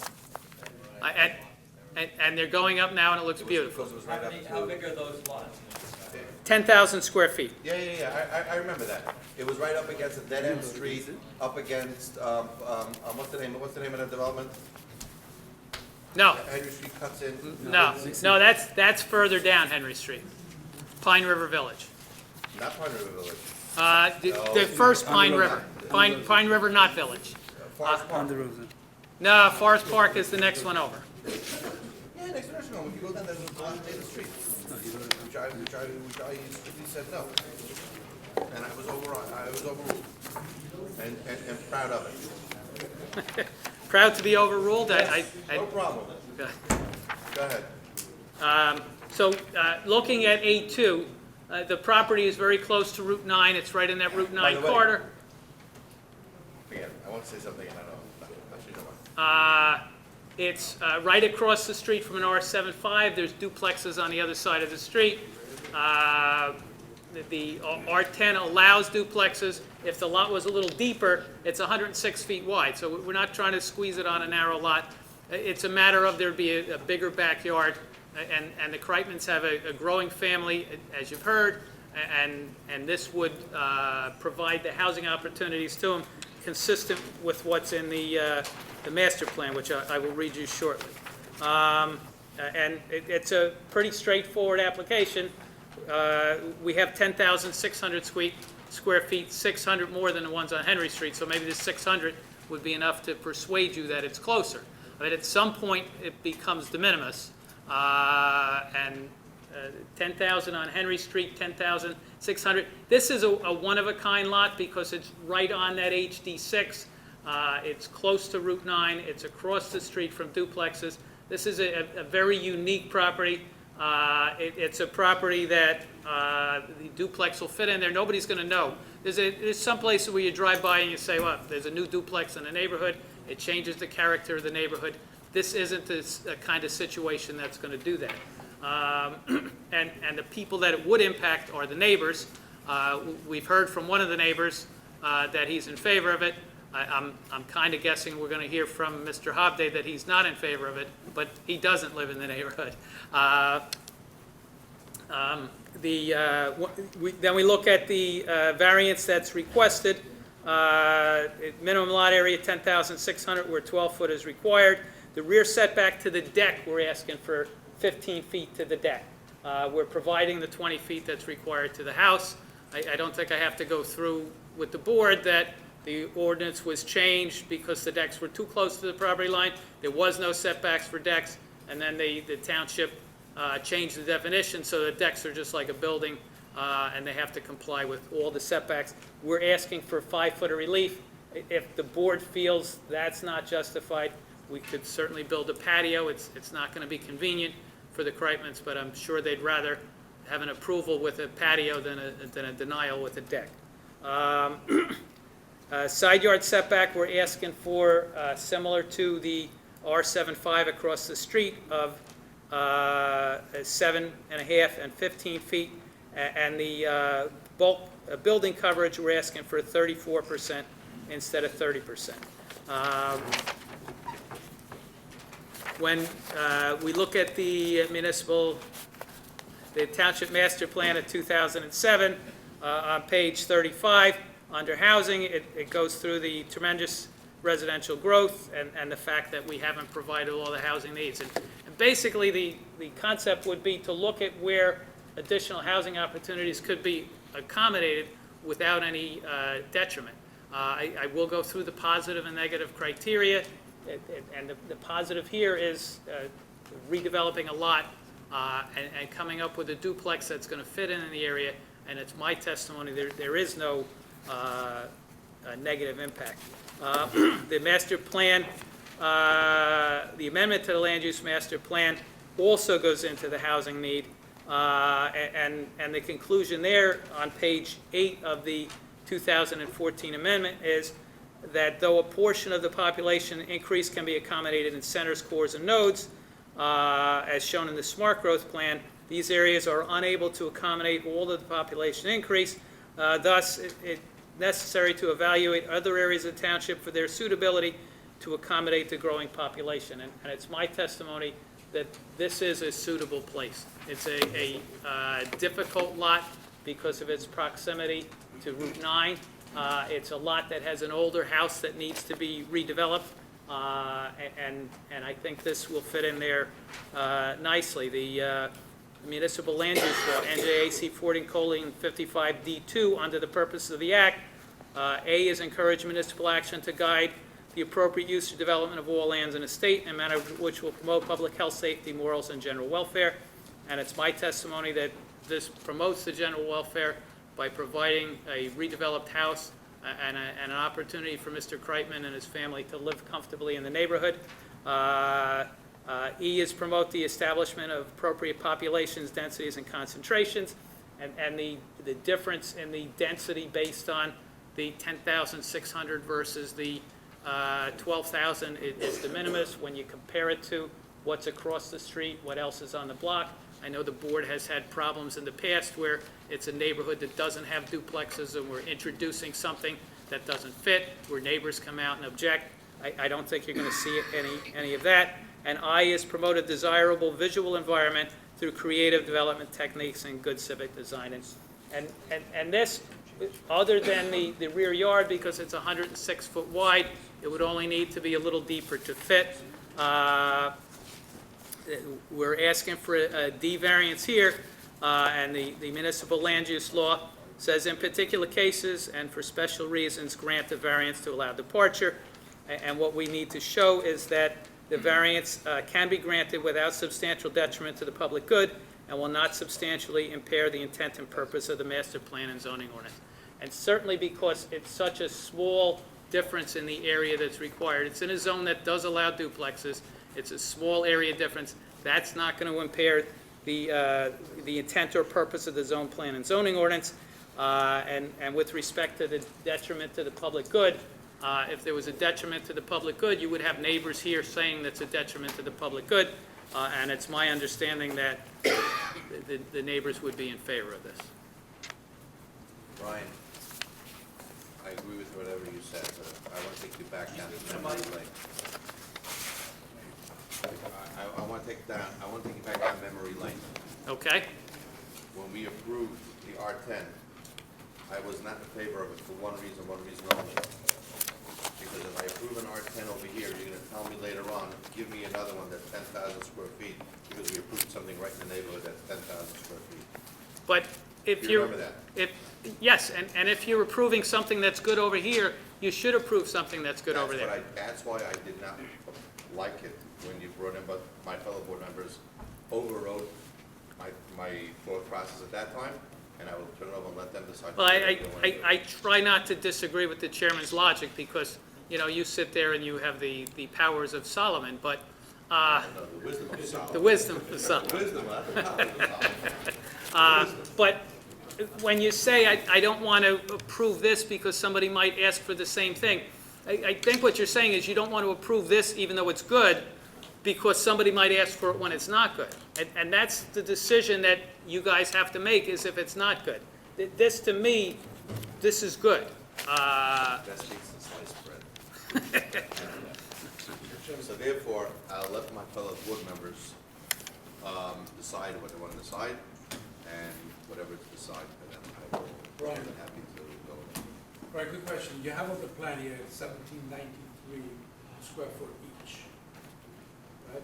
If it's 35 by 33, how's it 1793? I just want to make sure I'm looking at the right plan.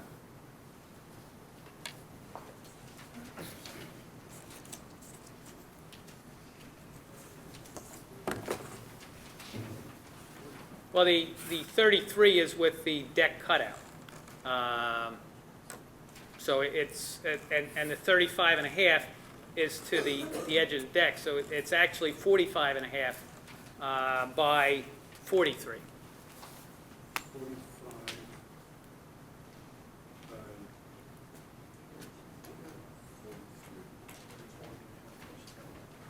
The other duplexes in the neighborhood, what size lots are they? Well, there are duplexes in the R10. All 12,000. Some of them are 12,000. There's R10 duplexes that were approved on slightly under 10,000. On Boutel? Under 10? No, under 12. Under 12. Between 10 and 12. And the duplexes on the opposite side, because they're in the R75, are on 10,000 square feet. The zone line changes right by that blue line. So whatever's on the north side or of that blue line is 10,000 square foot duplexes. Whatever's on the south side of the blue line should be 12,000 square feet. Well, you mixed your north and souths. What? You mixed your north and south. The north side is Whatever, R10, okay. right? Okay. So. Yeah, but the point is, we're supposed to be looking at the public good. And the public good, when you have 10,000 square foot. We always have the public good in mind. Yes, I know, and that's why I think the board So we have voted the on wisdom of Solomon. Henry Street for the Right. public good. Right. So that's more or less what it is. And if, Mr. Chairman, if you've driven by those duplexes that are going up, I think you'll say that the board made the right decision. But on what size lot is it? 10,000 square foot. On what zone is it? Which R10. zone? R10? Oh, you're talking about the ones on Henry, the ones I Yes, denied? the ones that you voted against. The one I voted against, yeah. That's across from Route 9. That's not the blue. Correct. Well, it's the same zone. The three It was a lots right dilapidated next lot. to this, That is those true. single-family homes. On the opposite side of this, Not on the opposite, on the same side, right next to it. Lots 3, 4, and 5. 3, 4, and 5, right next to it. they're single-family homes. They have the same 10,600 square feet. But they also have 10,600 square feet. Right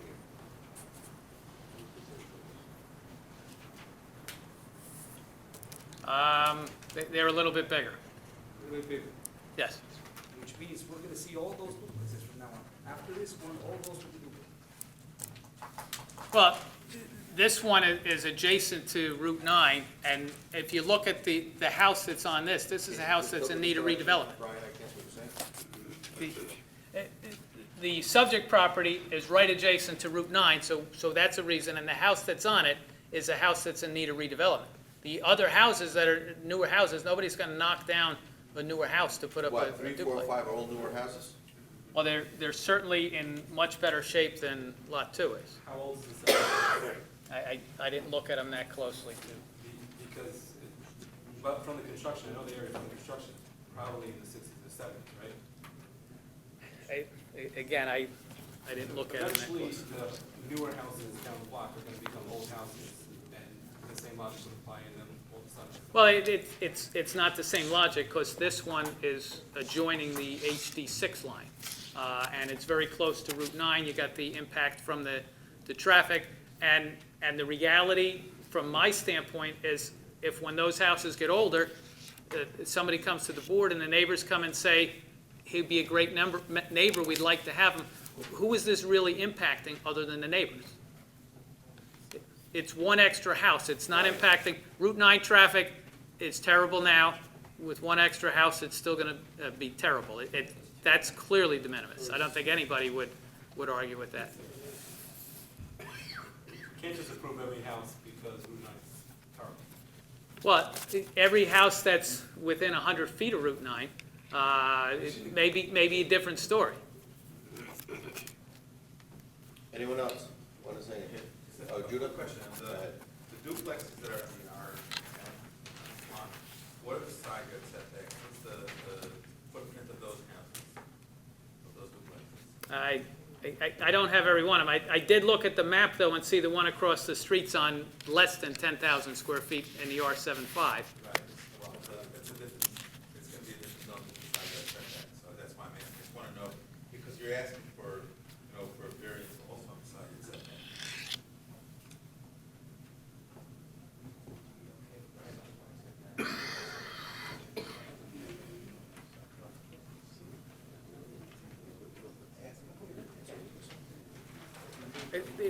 The applicant would be would agree to 10 and 10, so that he's going to have the side yard setbacks that comply. Was that, you just mentioning that, Bill, the applicant would, Ryan, you said the applicant would agree to 10 and 10 on each side? Yes. If you don't mind, I have another question. The attic, is that gonna be finished? Are there plans that the attic is gonna be finished? How do we have the stairs going up to the attic? It's in the center, but. There you go. The applicant does not intend to finish the attic at this point. There won't even be stairs going to the attic? Sure there is, it's right here, it says up. No, there's gonna be stairs. It says right up. So, but it's in the middle, it's not, Right. who's the main door coming in?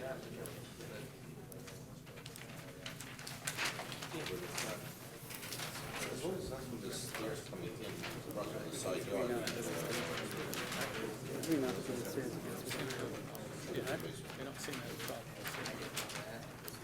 Right, I mean, I'm assuming that the plan doesn't say unfinished basement.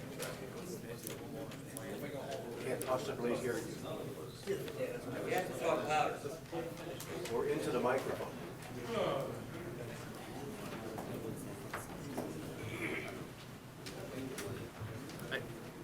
He's busy praying that he gets an approval, so he hasn't thought about the basement yet. But he would want to use his basement the same as everybody else does. It says unfinished, so. Right. You know, if he specifically didn't want to finish it, maybe that'll help me, that's all. Yeah.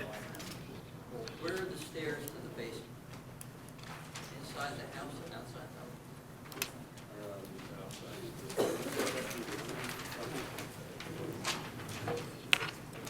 I don't know.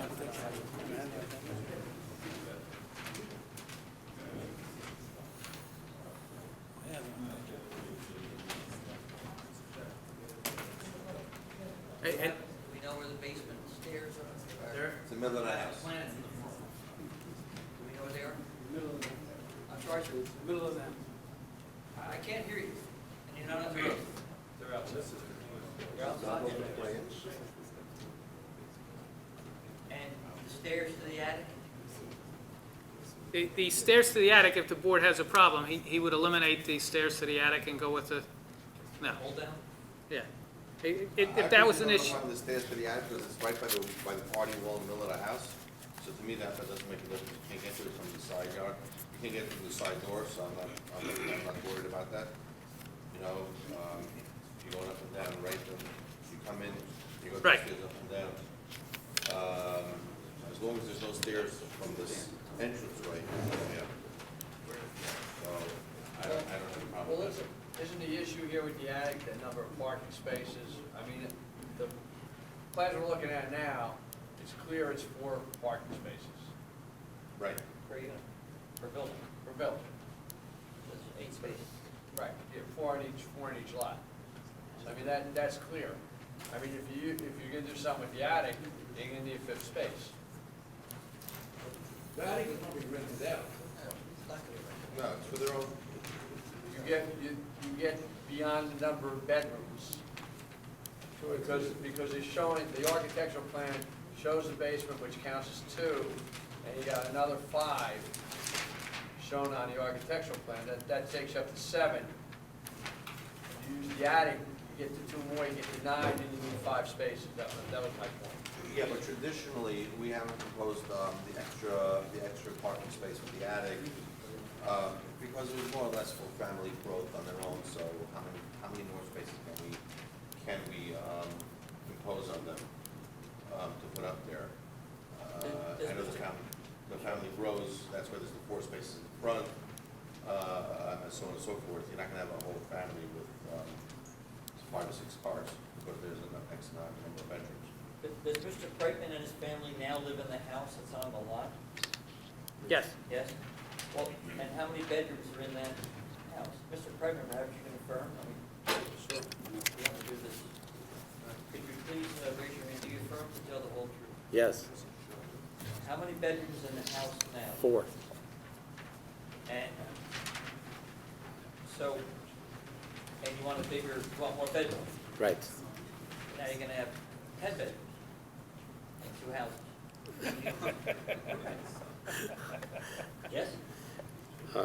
Correct. And 4 bedrooms in the 2 basements. So now you're going from 4 bedrooms to 14 bedrooms.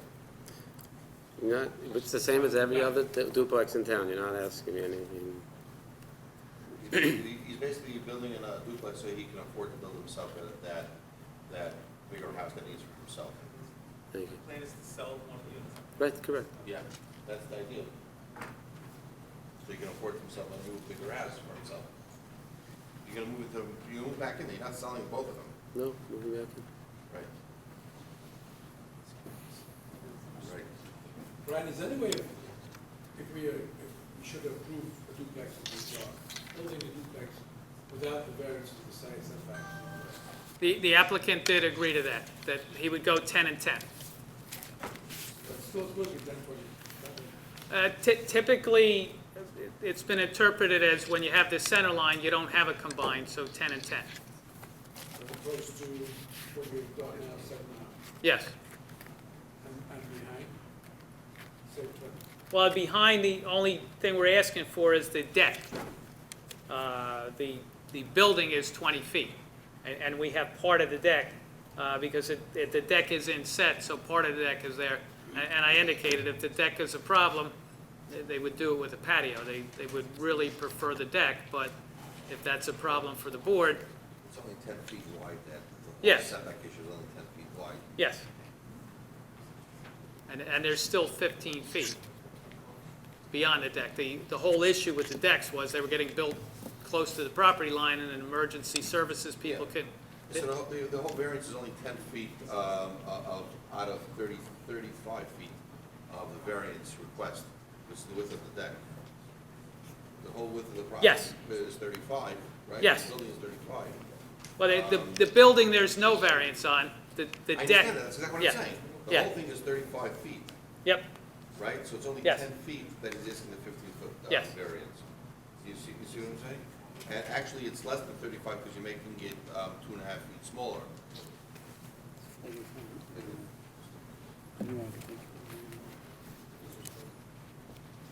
Any other comments on board members? Yeah, one last. The truth is, it doesn't really bother me so much the duplex. It will be the only one. I'm very concerned with the next 3, what's going to happen.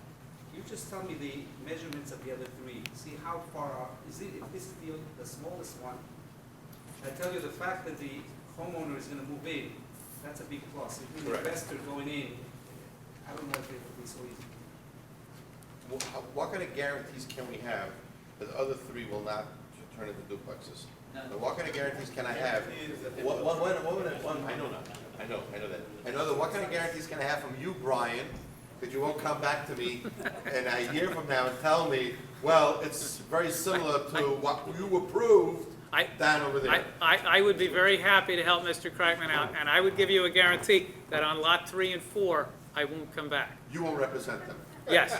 Lot 5, though, I would come back, and I think you should grant one on lot 5. It's 11,400 square feet. Where's lot 5? Well, let me see, where's lot 5? Mr. Natale, to answer your We're question, doing a deal over here. Where's lot 5? this lot, Mr. What Kreitman- size is that? 11,400. Now you're pushing the envelope. Well, you don't have Okay. to approve it. What's lot 4? Go ahead, what's the next one? Well, these next two, I told you I wouldn't come back. You wouldn't come back? I wouldn't come Well, back. what's And the- nobody's gonna do it if I can't do it. How about next gen? How about next gen? What guarantees do we have next gen won't come back with it? Mr. Natale, to answer your question, this lot's 106 feet in width. Lot 3, right next to it, is 112. Lot 4 is 100, looks like 112 again, and lot 5 is 114 feet wide. And how wide is this They're all one? a little bigger. This is 106. 106, 112 So it's wide. 10,600, 11,200, 11,400. They're all a little bit bigger. And I'm what's the goal agreeing, with the 11,000? and I'm agreeing under oath not to come back for the 11,200s, no matter what they offer me. No matter what they offer? I've never lied to you before. Not really. Is this the first time? Is this the first time that you lied to me? Nope. No? Nope. I'm afraid it is. There's no reason, 2017. there's no reason to start now. Okay, guys, let me open to the public. Anyone in the public want to be heard on appeal number 3999, please step up. I just one question. I wasn't clear. 1 minute, Bill. Go ahead. I wasn't sure if it was asked before with the basement. It's on the side, going down. It- I'm sorry, I don't know the other side. It's on the front, the typical where one set of stairs goes up and the other goes down. Okay, so it'll be underneath the front. Yes, Yeah. It's an external door. yes. Mr. Hobday, would you swear or tell the whole? I do. William Hobday, 30 Schoolhouse Lane. Again, Mr. Chairman, Mr. Anchor, part of the rules and regulations say that we keep it on the record, so if you have a question, I was just showing him where the exit is. all right. Thank you. with this, here we go. We've heard Mr. Kreitman's story that he needs a larger home for his family. He's living in a single-family home right now with 4 bedrooms, but he's requesting a duplex, and I see that there's a external entrance to the upstairs and in the basement. Can we do the attic upstairs now? Well, that's what Brian just said, that there's an external side door that leads to the basement as well as up. I'm assuming that's the second floor. No, the first floor living quarter. First floor living quarter? Attic, that's not correct. Okay, and the basement then? Yeah. Okay. Now, I understand, if I heard correctly, that the basements are unfinished. But what's to stop them from being finished? There's no ordinance that would prevent that. The only thing it would do is double the size of the families living in those two, from 2 to 4, the duplexes. It would possibly yield Mr. Kreitman an additional bedroom, maybe in his duplex, and I assume that he would rent the other one, but I'm concerned about the basements too. He's got this all on an undersized lot. If he was absolutely interested in building a home or taking down the existing home and building a home that would accommodate his growing family, he might do that with a single-family home with 6 bedrooms, which would be accommodated on that lot, as opposed to having a family home and a rental home, which it appears that would be the issue here. Irregardless, Mr. Flannery testified there's no negative impact, but of course there is. Anytime that you're introducing the new density that this would bring with families, cars, etc., it's an impact on the neighborhood. We had one neighbor heard his testimony that he's in favor of it. But how about all the other neighbors? Did they know, were they noticed, did they have time to come here tonight to oppose it? And therefore, I'm going to ask you to deny this because it just doesn't make sense to me. His stated goal is not where he's going with this. His side of the duplex is not going to be sufficient. Thank you. Anyone else on the public want to be heard?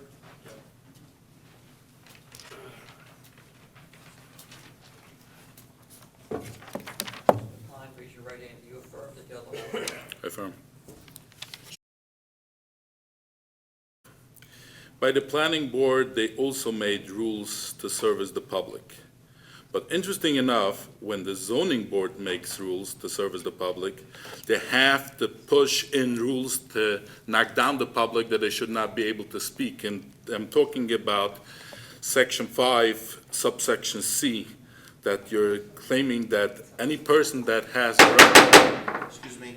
Yes. We're talking about an application that. Yes, and I want to cross-examine the witness. I'm trying to cross-examine, I'm trying not, you should shut me down like the last time.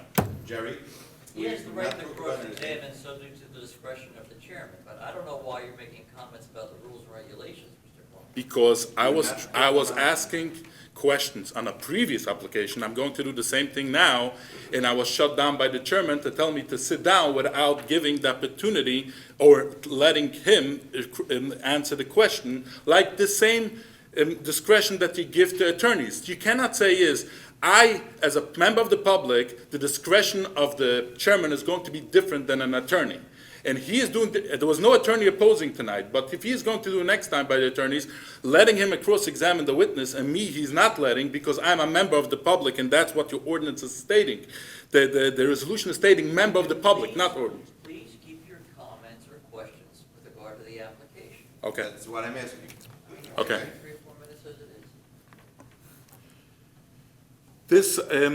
is. What you're talking over this property, which zone is that?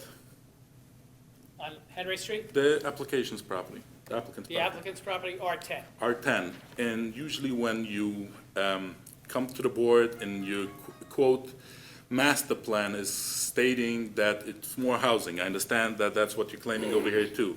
Does the master plan also claim that this property should be rezoned to R75? No. No, so you only have the first argument, not the second argument, as the master plan recommending this property to be changed.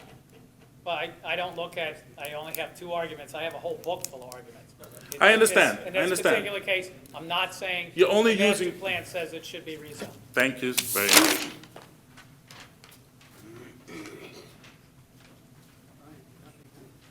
Okay, anyone else in the public want to be heard? Seeing none, we're closed to the public. Oh, one more? Sorry, come on up. So do you affirm to tell the whole truth? Yes, I do. I affirm to You tell give the me truth. your full name and spell your last name. Jonathan Fine, F-I-N-E, 33 Butel. Which one can you point out, Where I live, 33?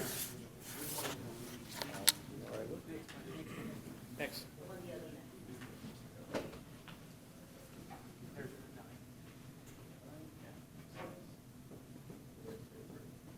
I don't know, just have one. Where are you with respect to Rose Place?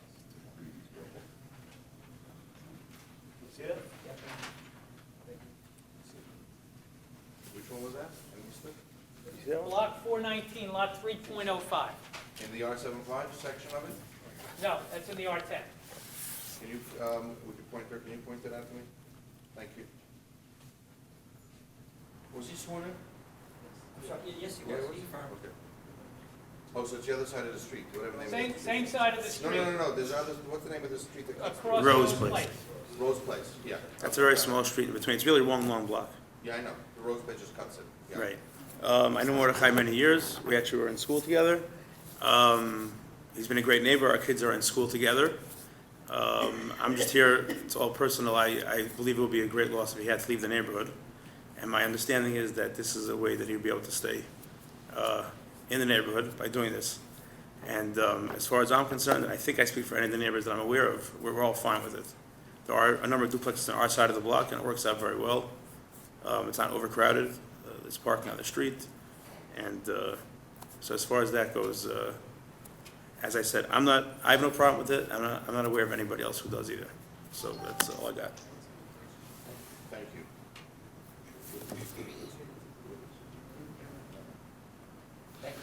Okay, anyone else in the public? Sir, would you raise your right hand? Do you affirm to tell the whole truth? Yes. Give us your full name and spell your last. Moshe Zainis, Zeines, 112 Elmhurst Boulevard, Lakewood, New Jersey, 08701.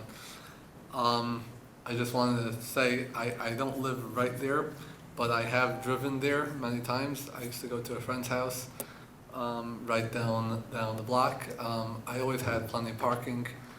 There was never any issues. I was there in the middle of the day, I was there at night, and it was fine. So I would ask you to approve this application based on that. I think that the neighborhood is able to contain the instant application. Thank you. Anyone else? Seeing none, we're close to the public. Can I have some final comments and a motion from fellow board members? What you want to do with this piece? Just a quick question, how much of this lot is in R75? None of the lots in the R75. The property line adjoins the HD6, which does, give, So the whole piece of property is in the R? is in the R10, yes. And just for the record, I looked at the map, there were 20 neighbors that were noticed. So 20 neighbors were noticed, 2 stood up and said they were in favor of it. There are other neighbors here who came but didn't stand up and come talk. I'm assuming if they were against it, they would have come, if they would have told you. And then we had 2 non-neighbors, 1 for it, 1 against it. So if you're keeping score, that's part of the negative impact, is how it negatively impacts the neighborhood. I think that part of it's pretty clear. And we have a guarantee from you that you will not. Guaranteed, guaranteed. And I'm on tape saying it. Is that- So is there's that- no, Is that a return policy guarantee? excuse me? Is that a return policy guarantee too? What's the return policy? That if you do come back, will we take? Oh, 5%? when I say I'm not coming back, I'm not coming back. Are you Hey, I've been coming to Lakewood since 1979 when I moved into Lakewood. I got another question. And, Are you insinuating that you're retired? no, I'm coming back on other applications. The one on the corner, I'm coming back. 11,400 square feet. No, the guarantee is just for those 2 lots. I have to come. You'd miss me if I wasn't here. I just won't insist on that. Your application right now is 10,000. 10,600 And 10 feet on the, 10 feet side setback. and 10-foot side setbacks. Guys, what do you want to do? It's up to you guys.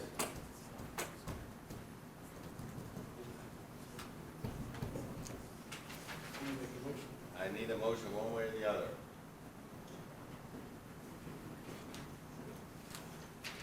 I'm gonna make a motion to approve. I think that at this point, having the homeowner actually live in that property, and the fact that the traffic is really a local traffic, not so many people, it's not people don't cross through Bethel to go from one side to the other. I think that given the 10, both sides, given the side setbacks, I think it fits in the neighborhood based on the other side. This does worry me, the other three lots, so we are holding you by that, Brian. But I'm gonna make a motion to approve based on those things, 10 feet on both sides. Yes. Brick, And I have- determination. Is there a second? I got that. I got the lengthy conditions. And I the have a motion applicant, from- the applicant agrees to the Langley Is there conditions. a second? I know we didn't get to the second yet. I have a motion from Avram Naftali. Can I have a second? Mordechai Gross, second. Madam Secretary, roll call, please. Mr. Gillis. Yes. Mr. Halverson. Yes. Mr. Naftali. Yes. Mr. Ribbiat. Yes. Mr. Inger. Yes. Mr. Gross. Yes. Mr. Halverson. Well, I don't feel comfortable with your guarantee, or with anywhere in town. Now, that hurts my feelings. I know it does. What am I gonna do? All over town, you're gonna tell me, you approved 10,000 square feet in the R12, and the R10 when you below 11,000. I'll agree not to say that with respect to this. Where? You gonna give it in writing? Can I put in the new rules? Can I put that in the rules? I don't need to put stuff in writing. Can I put it down? There's 6 of those. Yeah. Yes. Brian, because it was, Okay. only because this is number 9, did I? Yeah, let me just say something. The only reason why this one, I'm sorry for you. I'm sorry. The only reason why this is only because the homeowner really wants to live there and build himself a house, Yes. should be able to. It's Other than that, it's a very unique case, and I wouldn't use this it's not as an I wouldn't use the word example. unique. Right. Again, I wouldn't use the I- word I- unique. I It's have not a unique I have a case. better one on Henry It's Street. a very rightful argument, I would say. But no, Thank you. seriously speaking. Thank you. That's the only reason. And the one on the opposite side on Henry Street was an investor. I still feel it was the wrong decision, but I take it as pride. Thank you. Okay? Move ahead. Moving ahead, 4011, Sammy Wackler. 5 feet of drive, 3 room drive, lot 290, lot 137, R10 zone, to construct an addition and renovation to a single-family dwelling. Variance requested for side yard setback of 8 feet proposed, where 10 feet is required, and combined setback of 23.8 feet, where 25 is required. Terry Gold, engineer planner, November 22nd, 2016, the applicant proposed an addition and renovation to an existing two-story single-family dwelling, addition to the rear and south side of the existing dwelling are proposed.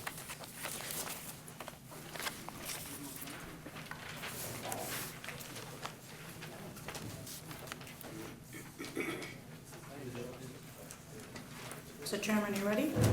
Yeah.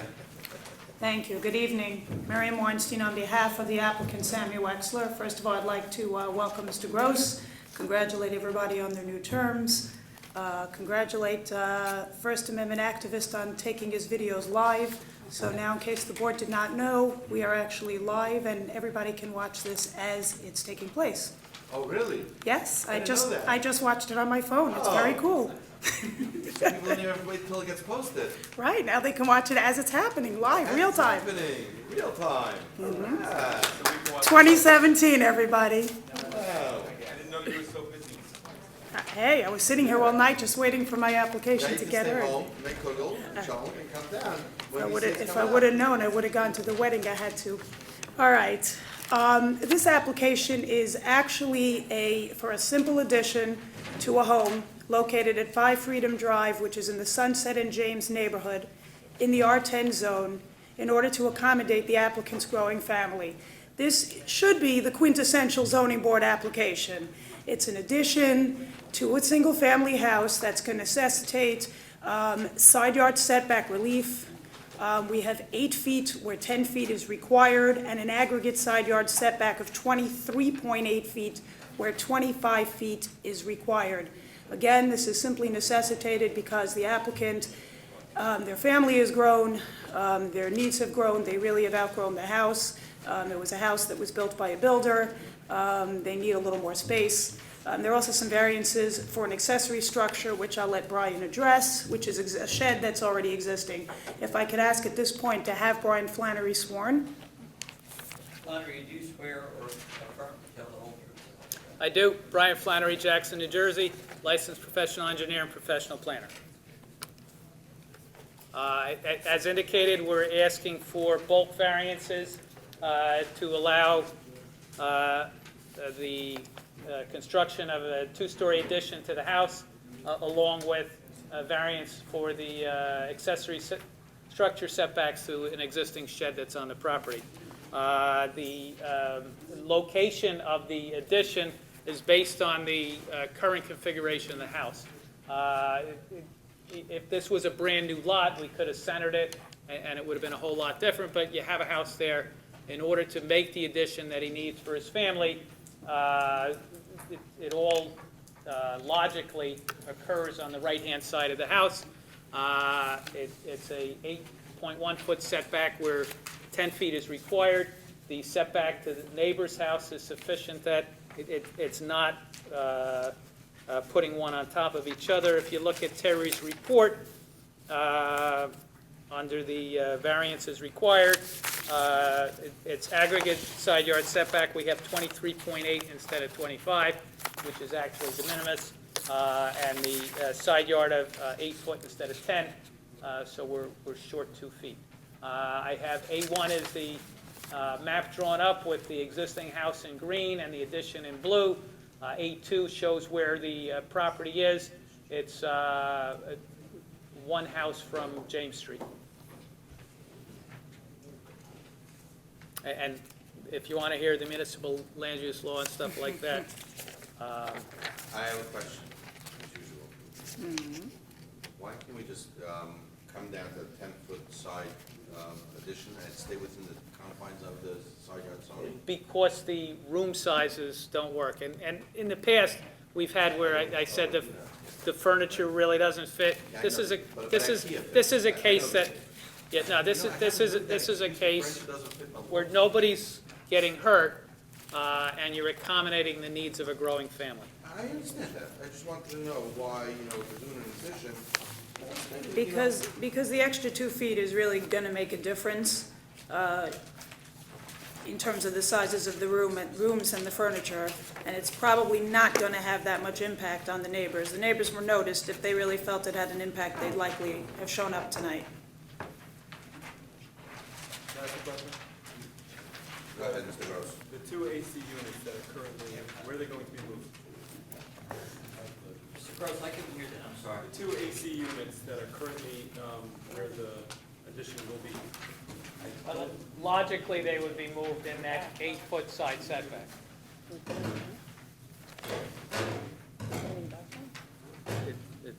can't. Pause. I mean, my point is that that's going to limit the amount of space that's in that setback a little bit. I don't know if it's possible to move it to the other side. I don't know what the plan is. Well, moving the AC units to the back creates a problem when the whole system is already built. So the 8-foot does allow, with the AC units there, which usually take up 2.5 feet, you still have more than 5 feet to get past them. We have zones in town with 7.5-foot side setbacks, and they put them there.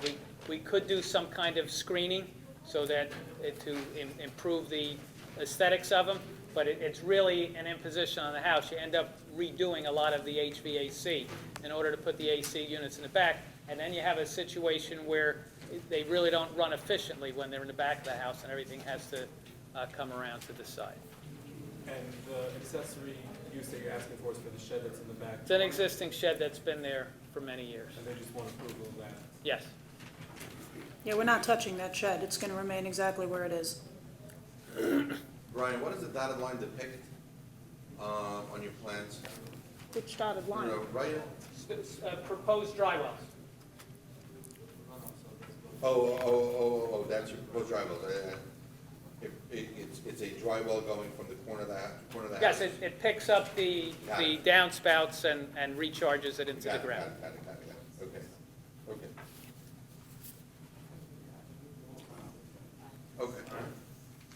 Okay. Any comments from board members? Do you want to approve the addition of extra 2 feet on that? It's up to you guys. Before I get there, I have a question. Please go ahead. Okay, I noticed that you're doing an addition on the basement as well. Yes. At this point, does he have a 10th basement? No. No. It's unfinished. Okay, and is there going to be one entrance or 2 entrances to the basement? There's no new entrance proposed to the basement. So the one that's existing on the side of the building is an Correct. existing basement entrance? Yes. And, And there's no attic, before you even ask. It's an old house and it doesn't even have an attic.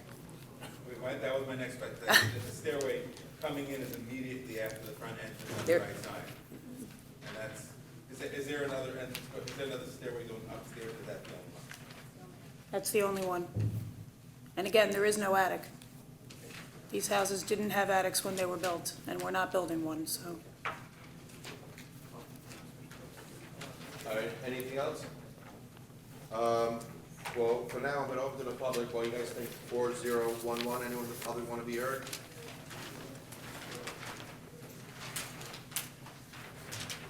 Holiday, do you swear or affirm to tell the whole truth and nothing but the truth? I do. William Hobday, 30 Schoolhouse Lane.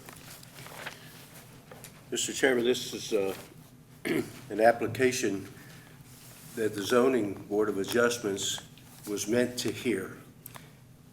It's a man trying to improve his growing family's needs, and he's not being a detriment to his neighbors. I fully support this because this is the kind of zoning that is productive in Lakewood Township. Thank you. Thank you, Bill. Thank you. Anyone else from the public want to be heard? Thank you, Bill. I wish you'd do that on all my applications. Well, Mr. Klein wants to support it too. Oh, wow. I'm not so sure What about a that. night. Maybe. We might have a Yes. reverse, And program cross-examine. on that. You affirm to tell the whole truth? I affirm. Actually, I agree with Bill. I just have one question. Bill, you're in good company. I have one question. Accordingly to Brian's argument always, that we need more housing, and this master plan that recommends we need more housing over trumps every ordinance in Lakewood, why doesn't it have a problem with this property that the guy is not doing a rentable basement, he's not finishing? So accordingly to your master plan that we need more housing, this applicant is going against putting more housing. He has a lot that is eligible for a basement, he's not proposing that. That's the question. I'll recommend to him that he rent out his basement based on your advice. Okay, guys, it's Can I late. have, close to the public, can I have a motion, please, or a final discussion for anyone? If I can make a motion to Please do. approve application 408. Any motions to approve? I have a motion to approve from Mayor Gelli, and a second one from Moshe Ingber. Madam Secretary, roll call, please. Mr. Gilli, Yes. Mr. Halverson, Spite of Mr. Hobday's endorsement, I'll vote yes. Mr. Napolitano, Yes. Mr. Ribbiat. Yes. Mr. Inger. Yes. Mr. Gross. Yes. Mr. Halverson. Yes, and I'll agree with Mr. Havison on this one. Okay? Okay, moving on. Appeal Thank number you. 4013, David Birnbaum, 269 Ocean Avenue. Right? Mr. Chairman, if I can, One minute, please. They're totally open. and so is this. The applicant isn't available, so we would like to carry that, The applicant's not available here, David Birnbaum isn't here? correct. What happened to him tonight? I told him not to be here. I told him that it's not gonna get heard, He's not out together, so he doesn't because of show all the up. different things that were going on. I Okay? didn't know everybody was pulling. But you always push me to put applications on. I know. You always push me. But I didn't know till now. All right, fine. So can I have a motion with the renotice, because we might have people from the audience here? There's bills here. So you have to notice, Bill. I'll send all that. Send them a letter. All right? Can I have a motion to table without definite time for appeal number 4013? With renoticing, is that? With renoticing, with renoticing.